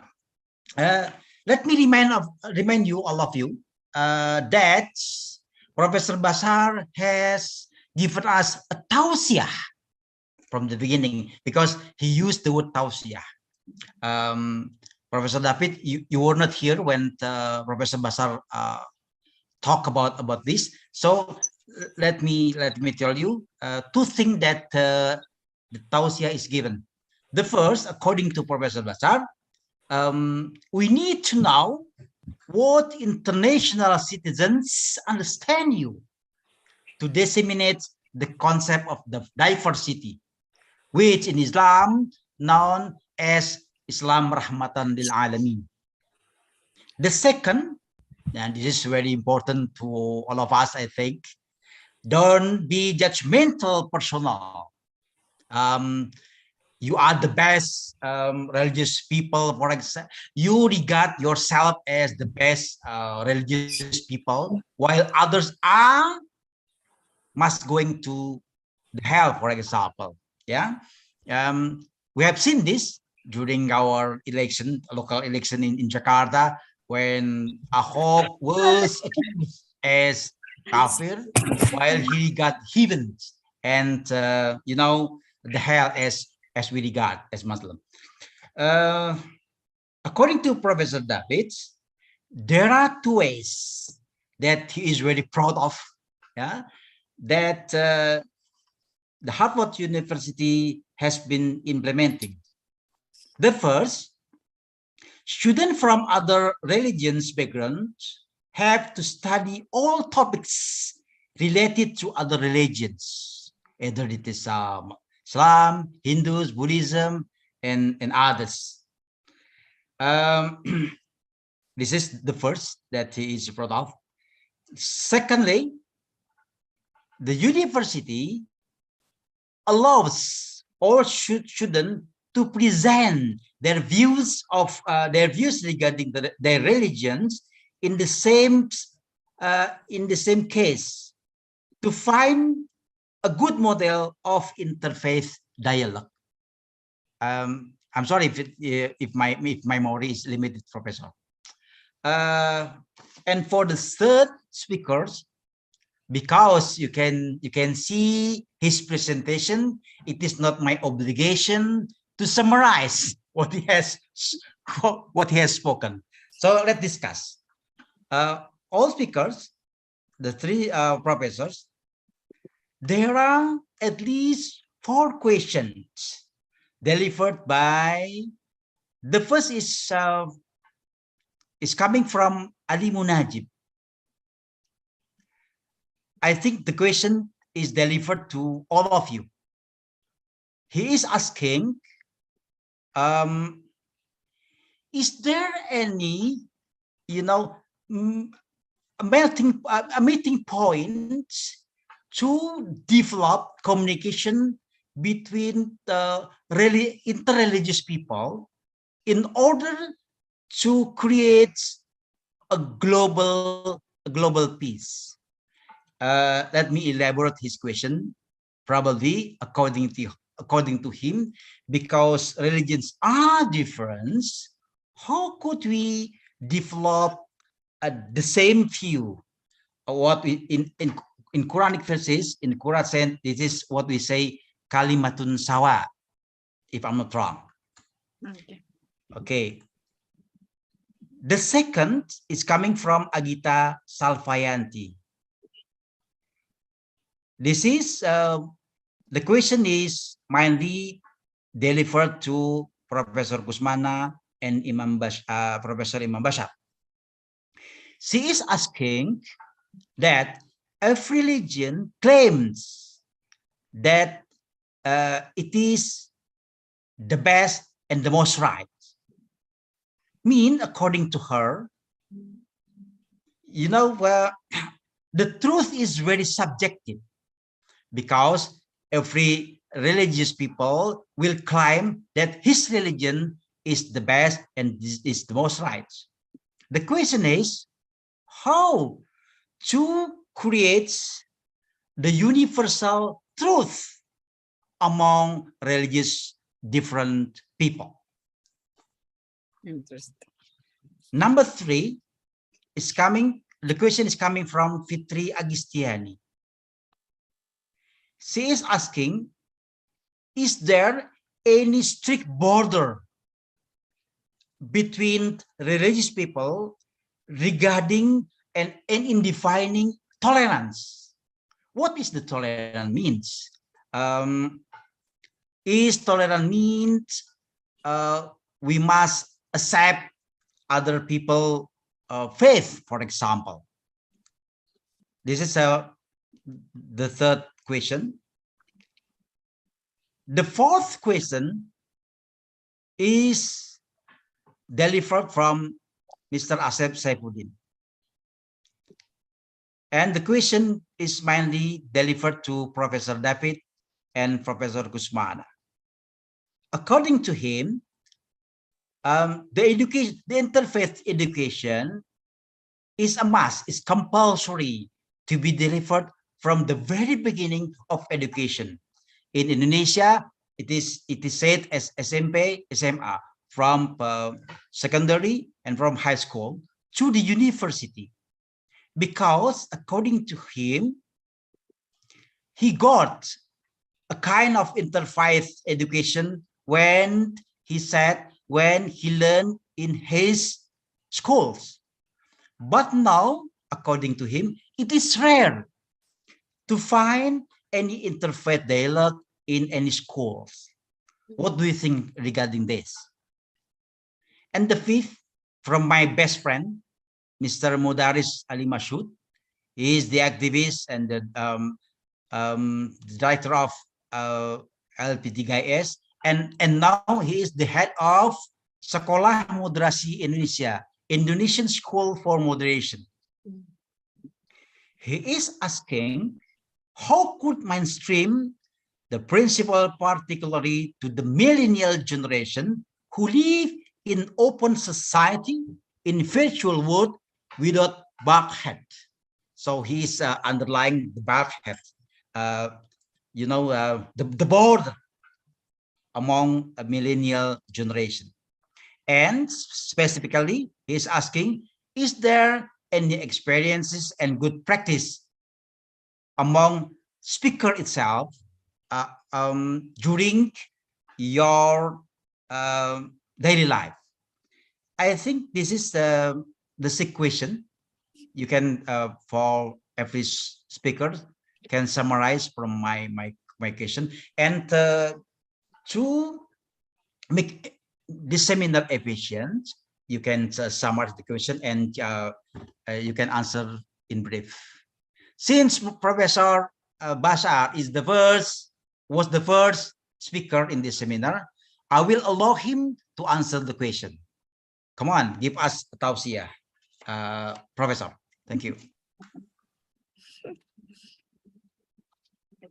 Here.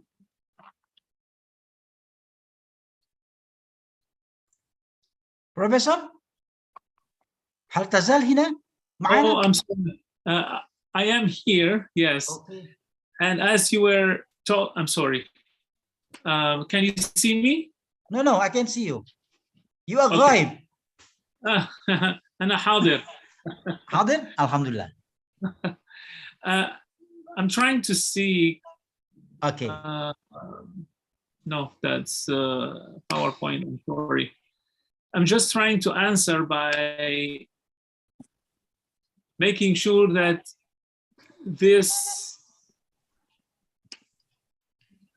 verse that I just pulled while you are talking as a support to what I would like to say. Can you see it? Yes, we can see. Okay.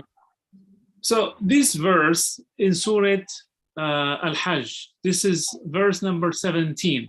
I see. As the question was coming to you, I wanted to say that Allah subhanahu wa ta'ala is saying, إِنَّ الَّذِينَ آمَنُوا وَالَّذِينَ هَادُوا وَالصَّابِئِينَ والنصارى والمجوس والذين أشركوا إن الله يفصل بينهم يوم القيامة.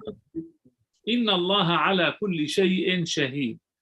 According to Muhammad Habib Shah or Yusuf Ali, those who believe in the Quran and those who follow the Jewish scriptures and the Sabians, the Christians, and according to Al-Majus, there are different interpretations about Al-Majus or the polytheists, الذين أشركوا. So 6 kind of people Allah is including in this verse, and then He is saying, it is not your duty to judge. It is Allah who is going to judge in the day of judgment. Allah will judge between them in the day of judgment, for Allah is, witness of all things. The reason I wanted to bring this verse is to let you know that unfortunately our Muslim communities in the last 40 years has been drinking from a polluted water. We have been suffering from intoxication of our minds due to certain ideologies coming from some countries in the Gulf. They have been spending $6 billion a year to spread their ideology. Now, in the last five years, only in the last 5 years, they are saying, you know what, we are really sorry. What we have been spreading, that was not supposed to be spread. And it was ordered, it was told to us due to the Cold War, philosophy or ideologies, whatever. I'm just trying to put electricity before my computer dies completely. So I just wanted to tell you, we are really having a problem. If we do not understand what the Quran is talking about, we are really having a problem. Allah is saying over and over and over again, if it was my will, I would have had created all of you the same, but I did not. And وَلَوْ شَاءَ رَبُّكَ لَجَعَلَ النَّاسَ, if Allah wanted, He would have had created the people, but He did not. And in another verse, He is saying, وَجَعَلْنَاكُمْ شُعُوبًا وَقَبَائِلَ لِتَعَارَفُوا. So Allah is saying that the purpose of diversity is to know one another. And that's why my problem with the Middle East, where I came from, to America, that there has been a lot of no, no, no, no, no. Don't do that, don't do that, don't do that. But there was nothing also. What is yes, and how to do this and how to do that. So again, we really had a problem in the Middle East, and if you read the news, you know what I'm talking about. So now you are telling me about the interfaith education in Indonesia that is having some issues and some problems. Wait until you go to Malaysia, because I was in Malaysia and I did a lot of programs in Malaysia. Wait until you go to the south of the Philippines. Wait until you go to Thailand. So again, this is really a bigger problem.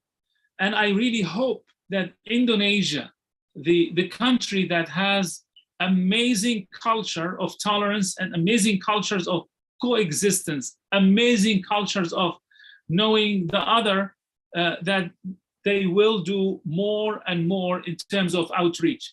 I'm really sorry, I just need to go and get my charger before you lose me completely. So I'm just going to excuse myself for a minute, please.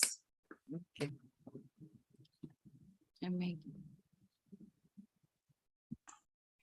Okay. We hope you find your charger, Professor. Otherwise, we will lose you. Come on. Never mind. This different, the difference between the millennial generation and old generation, like me. Professor Kumana, are you preparing with your charger? I think. Meeting or what? Maybe Professor David want to respond. Yes. Okay, yeah, it is better. Yeah. Okay, Please. Professor David. Professor David. You might carry the explanation, and that I will allow Professor Basar talk again after Professor David. Come on, please. Thank you so much. So I think that something that Imam Bashar said is very important, and that is something that we share in various religious traditions, and that is the belief that God created plurality, that God created many different peoples and many different kinds of peoples. We have a prayer in my tradition, my Lutheran tradition, that talks about giving thanks for the tapestry of different cultures that God has created and how wonderful they are.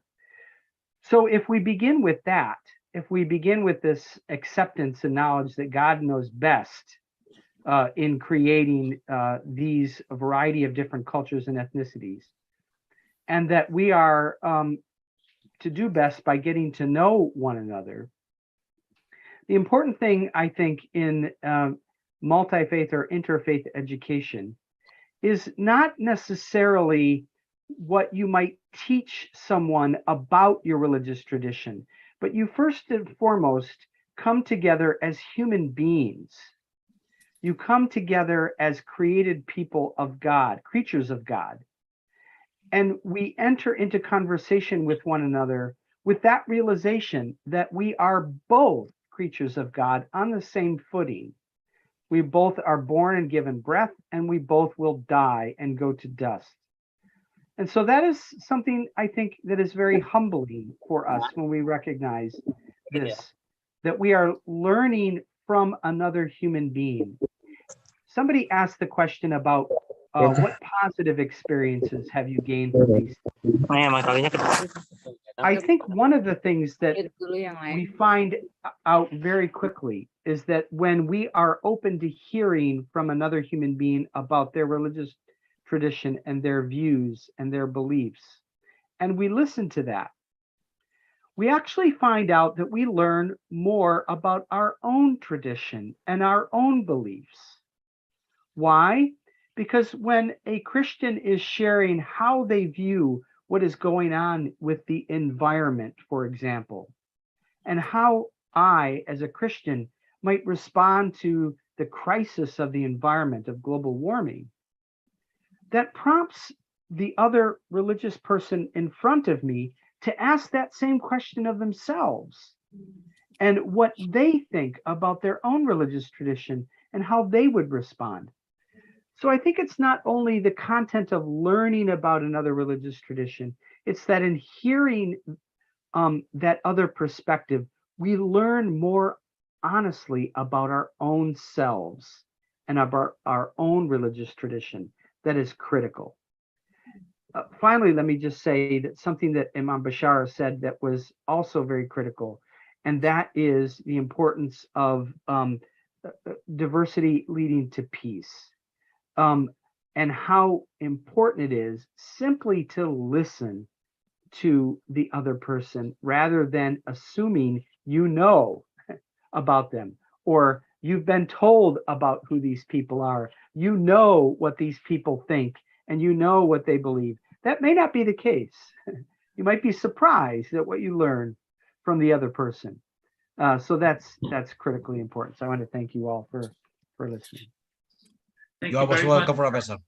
What a great wisdom you have delivered to us. Yeah. Thank you very much. Thank you. Professor Basar, sorry, we interrupt when you took your charge, Miss Rosita Tandos ordered me to allow Professor David to take your opportunity. Right. And no, this is your time, Professor, to carry on your explanation. And if I can suggest, you can add the dalil from the Quranic verses, Al-Baqarah, verse 62. Yeah, just to make your explanation is more better. Okay, Professor, carry on with your explanation. Professor Bashar, please. I just would like to add to also what Dr. David said. Again, I was doing a research in Europe a few weeks ago, and I really found out that unfortunately, our Muslim scholars in the last 100 years, they did not send delegations of scholars to study the German Constitution, the French Constitution, the American Constitution, and the importance of studying the religious diversity with these constitutions. Let me just give you an example: the American Constitution and the religious freedom within the American Constitution, religious diversity within the American Constitution, to educate the people in those countries, and especially now because immigrants and refugees who are flooding the streets of Europe because of the wars in the Middle East and because of the wars in other countries, this is going to pose a challenge for the Muslim scholars to educate those Muslims who are now all over Europe how to live and how to improve yourself and how to develop yourself and how to be engaged in capacity building in partnership with others. And we are living now in a new world. I mean, the relation between Muslims and Europe has been always bloody, but in the last years we are seeing completely different scenarios we have not seen before, and that is asylums. People are getting their citizenship. I'm among those who got an American citizenship almost 27, 28 years ago. But nobody told me from the scholars, in case you became an American citizen and you have an American passport, how to also do programs that is beneficial for your new society in America or new society in Europe in order to grow alongside with others from the same country and the citizens of this country. Interfaith education has to also look into the integration within these countries, which is a big issue now in Europe, and also in Africa, the issue of development, because from my experience working all over Africa, you could see whenever you go into a community, if those businesses are run by Christians or run by Muslims. Because most of the Arab countries, when they want to help African communities, they will bring them money to build mosques, or they bring them money to build schools or different projects. But I have seen the churches, when they come and they bring help to the Christians in Africa, they bring them also development, and they bring them also how to run the church, in a way that is completely different how people run the mosque. So this is a completely different story about interfaith education that you have to add to that development, because Allah wants you to say every day, رَبَّنَا آتِنَا فِي الدُّنْيَا حَسَنَةً وَفِي الْآخِرَةِ حَسَنَةً وَقِنَا عَذَابَ النَّارِ.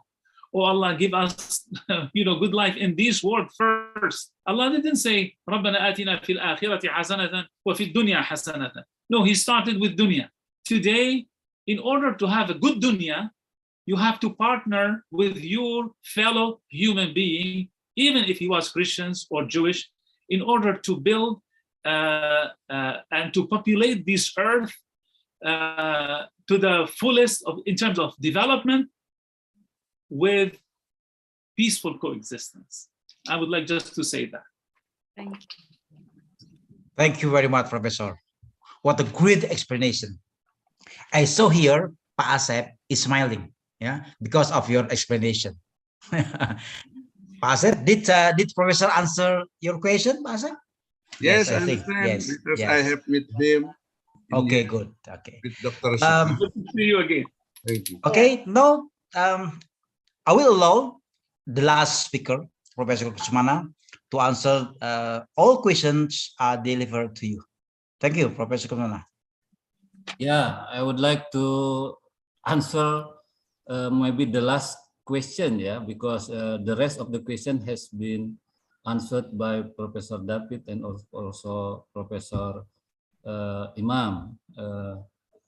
I think I agree that interpret education in Indonesia has to be given, but there is a big question for that.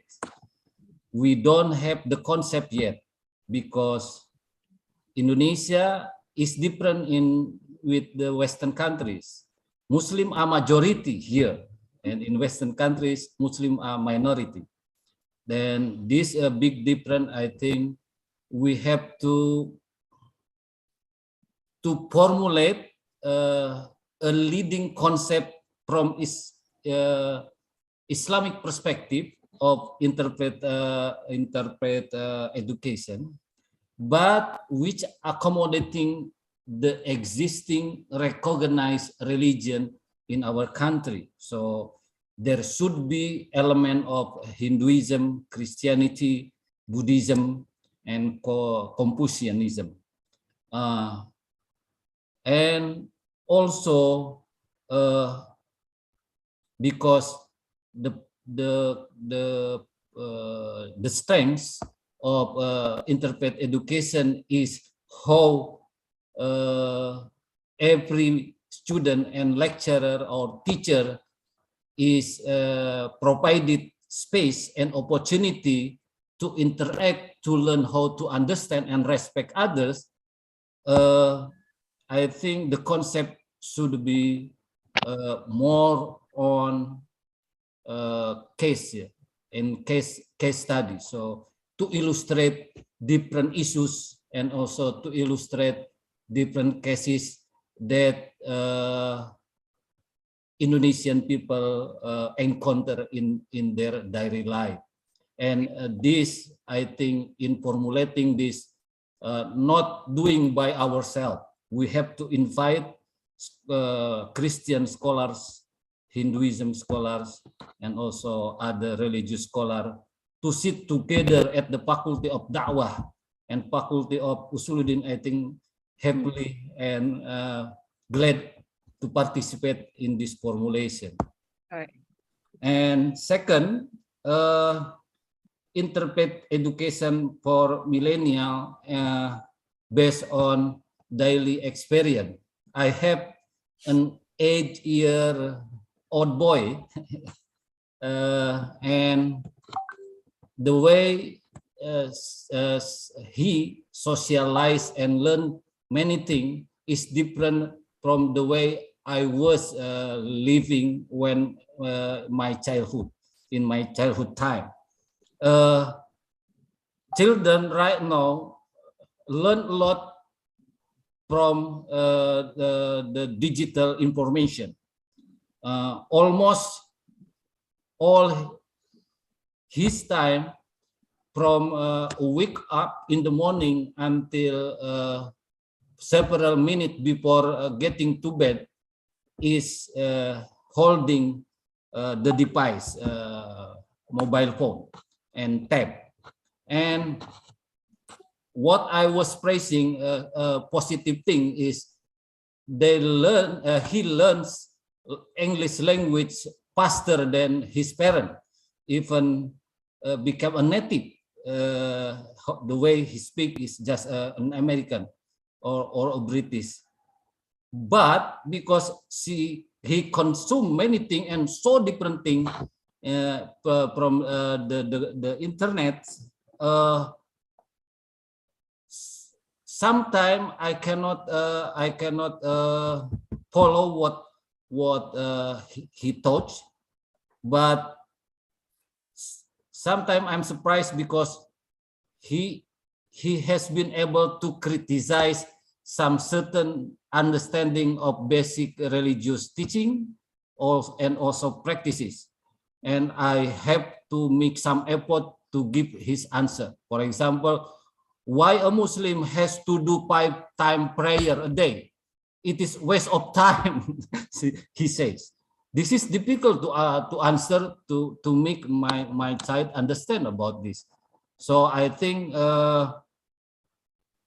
IT should be one of the component that should be formulated in the concept of interfaith education for a young generation and for the millennial.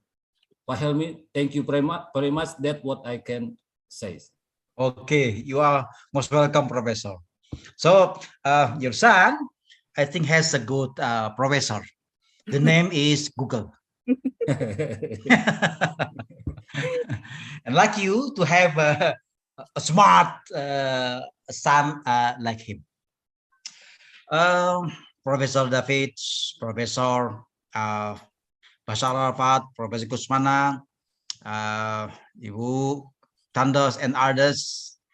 Actually, according to me, it is, as I said from the beginning, it is a great webinar. It is a great Zoominar. And it is nice to hear from you, to hear wisdoms. All you have spoken are wisdom to me and to all participants, but time is limited.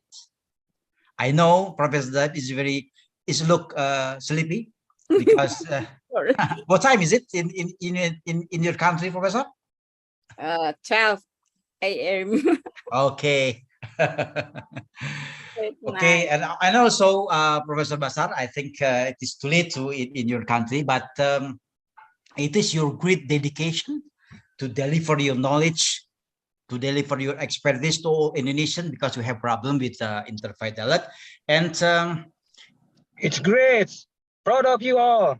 Okay, my last statement is that I came to United States for the last time in 2005 to do interfaith dialogue in New York and also in Detroit. Is it right to stay Detroit? And also to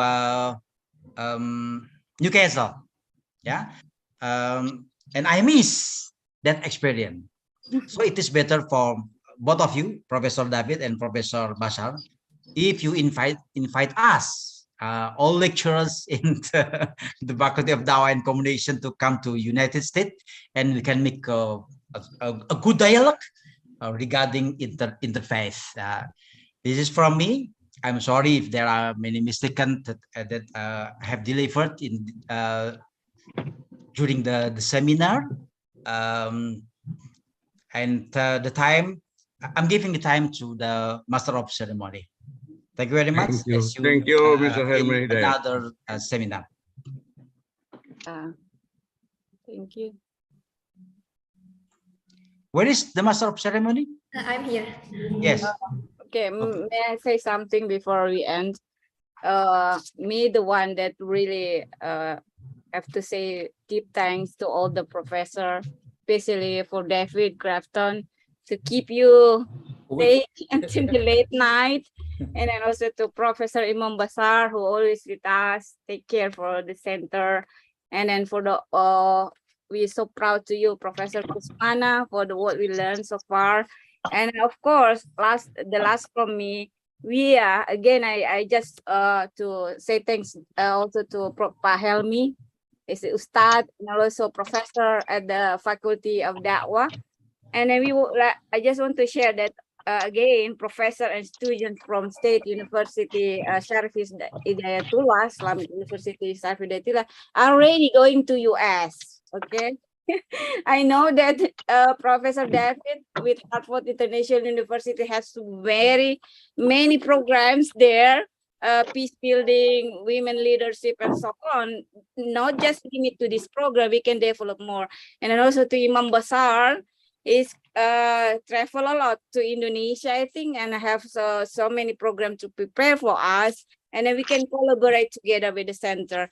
I just want to add this time with deep heart, full of love and open, beautiful mind, we can build a true relationship not just true, but productive and peaceful for the future. Thank you so much again and again. Assalamualaikum warahmatullahi wabarakatuh. Waalaikumsalam warahmatullahi wabarakatuh.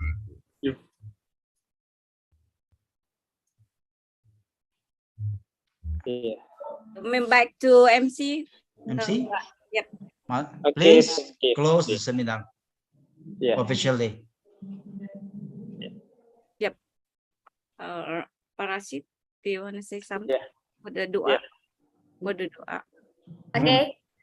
Thank you for all speakers for participating this webinar, and also thank you so much for Mr. Dr. Helmi Hidayat MA for guiding the international webinar this morning. Okay, we move to the next agenda is giving a certificate of appreciation.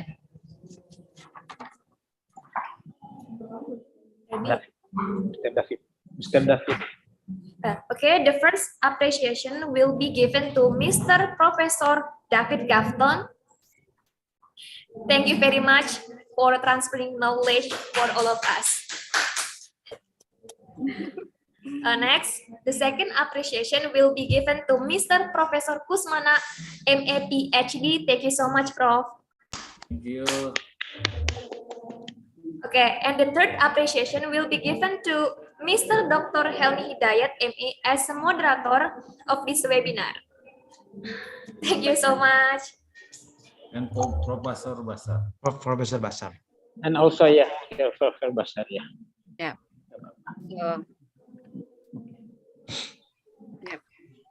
Good. Yeah. And also thank you so much for Professor Muhammad Imam Bashar for participating in this discussion. Okay, ladies and gentlemen, finally we come to the last agenda. Before we close this webinar, let's read prayers to Allah Subhanahu wa Ta'ala. The prayer will be led by Mr. SSOC Karnudi as a lecturer of Faculty of Dawah and Communication, State Islamic University, UIN Syarif Hidayatullah, Jakarta. Time is yours. Ya, Bismillahirrahmanirrahim. Assalamualaikum warahmatullahi wabarakatuh. Waalaikumsalam warahmatullahi wabarakatuh. Yeah. The honorable of the speakers, moderator, and the all participants who join in this webinar. Yeah, I would like to say good evening. Yeah, for United States. Yeah, for Mr. David. Yeah, for Imam Bashar, and also for student, our student from Indonesia in Harvard University, Mr. Salimuda. Yeah. Let me guide this prayer in Islamic way. Yeah. May what we have got today useful for us, for our center, for our faculty of Dawah, for all of us in our daily activities and our daily academic studies. Yeah. Ala hadhihi niyya wa kullu niyatin sholihatin. Al-Fatihah. A'udzu billahi minasyaitonir rajim. Bismillahirrahmanirrahim. Alhamdulillahirabbil alamin. Arrahmanir rahim. Maliki yaumiddin. Iyyaka na'budu wa iyyaka nasta'in. Ihdinas shiratal mustaqim. Shiratal ladzina an'amta 'alaihim ghairil maghdubi 'alaihim waladdallin. Amin. Allahumma sholli ala sayidina Muhammadin wa ala alihi sayyidina Muhammad. Allahumma ghafir dzunubana. Allahumma ghafir dzunubana wa dzunuba waldina wa arham kama rabbawna sigara. Wal jami'il mu'minina wal mu'minat wal muslimina wal muslimat al ahya'i minal amwat innaka sami'un qarib mujibud ya qadiyal hajat. Allahumma wahidna fil khair. Allahumma wahidna fil khair. Ya Allah, ya Rahman, adkhilna fi rahmatika. Allahumma hadina siratakal mustaqim. Siratal ladzina an'amta 'alaihim ghairil maghdubi 'alaihim waladdallin. Amin. Allahumma inna nas'alukal huda wat tuqa wal afafa wal ghina. Ya Fattah, ya Razzaq, ya muhawwilal ahwal. Hawil ahwalana ila ahsanil hal. Hasbunallahu wa ni'mal wakil. Ni'mal maula wa ni'man nasir. Wala haula wala quwwata illa billahil alil azim. Amin. Allahumma inna nas'aluka ilman nafi'an Amin. wa rizqan thayyiban Amin. wa amalan mutakabbalan. Amin. Allahumma arzuqna rizqan halalan thayyiban mubarakan wasi'an. Amin. Innaka anta khairur raziqin warhamna innaka anta arhamur rahimin. Amin. Wa tub alaina innaka antat tawwabur rahim. Amin. Allahumma adkhilnal jannata ma'al abrar. Amin. Allahumma adkhilnal jannata ma'al abrar. Amin. Rabbana atina fid dunya hasanah Amin. wa fil akhirati hasanah wa qina azabannar. Amin. Wa qina azabannar. Amin. Subhana rabbika rabbil izzati amma yasifun wa salamun alal mursalin walhamdulillahi rabbil alamin. Amin. Wassalamualaikum warahmatullahi wabarakatuh. Waalaikumsalam warahmatullahi wabarakatuh. Amin amin ya rabbal alamin. Thank you to Mr. Rashid for the prayers that have been said. Well, ladies and gentlemen, that is webinar on this day. I am Prihatini as Master of Ceremony. I would like to say thank you very much for participating on international webinar. And let's end it by saying Alhamdulillah together. Alhamdulillah. Alhamdulillah, puji Tuhan. Alhamdulillah, Masya Allah. Ya. Thank God. Thank you, Professor David. Thank you, Profesor David. Thank you, Profesor David. Terima kasih, Thank Pak you, Kusmana. Profesor Basar. Thank you, Profesor Basar. Pak Helmi Hidayat. Thank you very much. Terima kasih, Prof. Kusmana. Ya. Terima kasih Pak Hilmi, Oke. Hai, moderator Profesor yang hebat. Am I leaving? Nice. Terima kasih Pak Helmi, Bu Rosita. Pak Ya, Rashid. saya izin ya, live ya Bu Rosita, Pak Helmi. Ya. Pamit ya. Pamit, Ya. pamit. Oke. Terima kasih. Saya mau Bu ikut Rosita. lomba ikut makan kerupuk nih. Iya, siap. Tomorrow we celebrate Independence Day. Ya, happy celebrating Independence Day. Ya. Oke, terima kasih Pak Terima Helmi. kasih Pak Muhtadi. David. Assalamualaikum. Bye-bye. Assalamualaikum. Bye. Oke, thank you. Ya.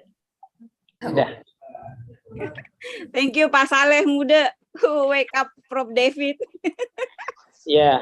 Terima kasih Pak Saleh. Terima kasih Pak Saleh. Ya. Masya Allah. He's Ya. a doctoral candidate from Yeah. Harvard. Harvard University. Masya Allah. Thank you to be involved. And also Ya, Pak kami Imam tunggu di Bagus. sini. Kami tunggu Rosita. Kamarnya Rosita saya pakai. Ini kamarnya Rosita. I have my own room there.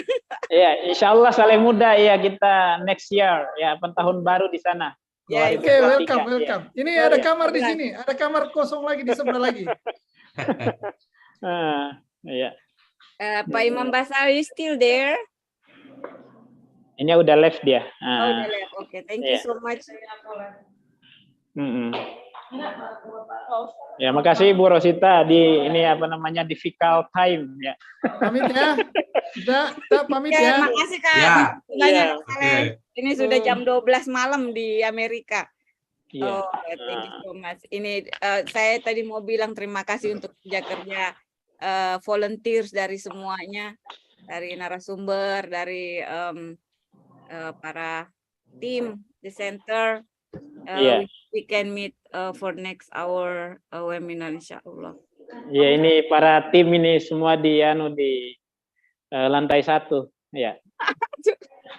Mudah-mudahan kita bisa bertemu segera di kampus. Iya, ini ada salam dari Ali Bu Rosita. Oh iya, ya insyaallah.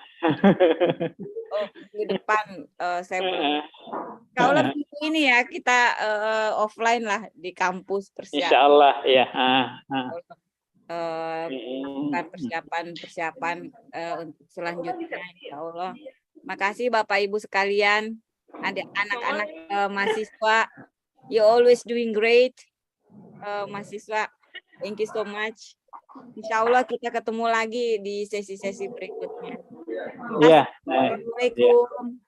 Waalaikumsalam warahmatullahi wabarakatuh. Kemudian menerapkan apa ilmu-ilmu yang didapat di sini. Luar biasa. Maka Bapak Ibu yang dirahmati Allah, ayo mulai hari ini ya jangan pernah Itu siapa itu? Thank you Pak Sunandar ya sudah join ya. Ya, Masya Allah, our best lecture.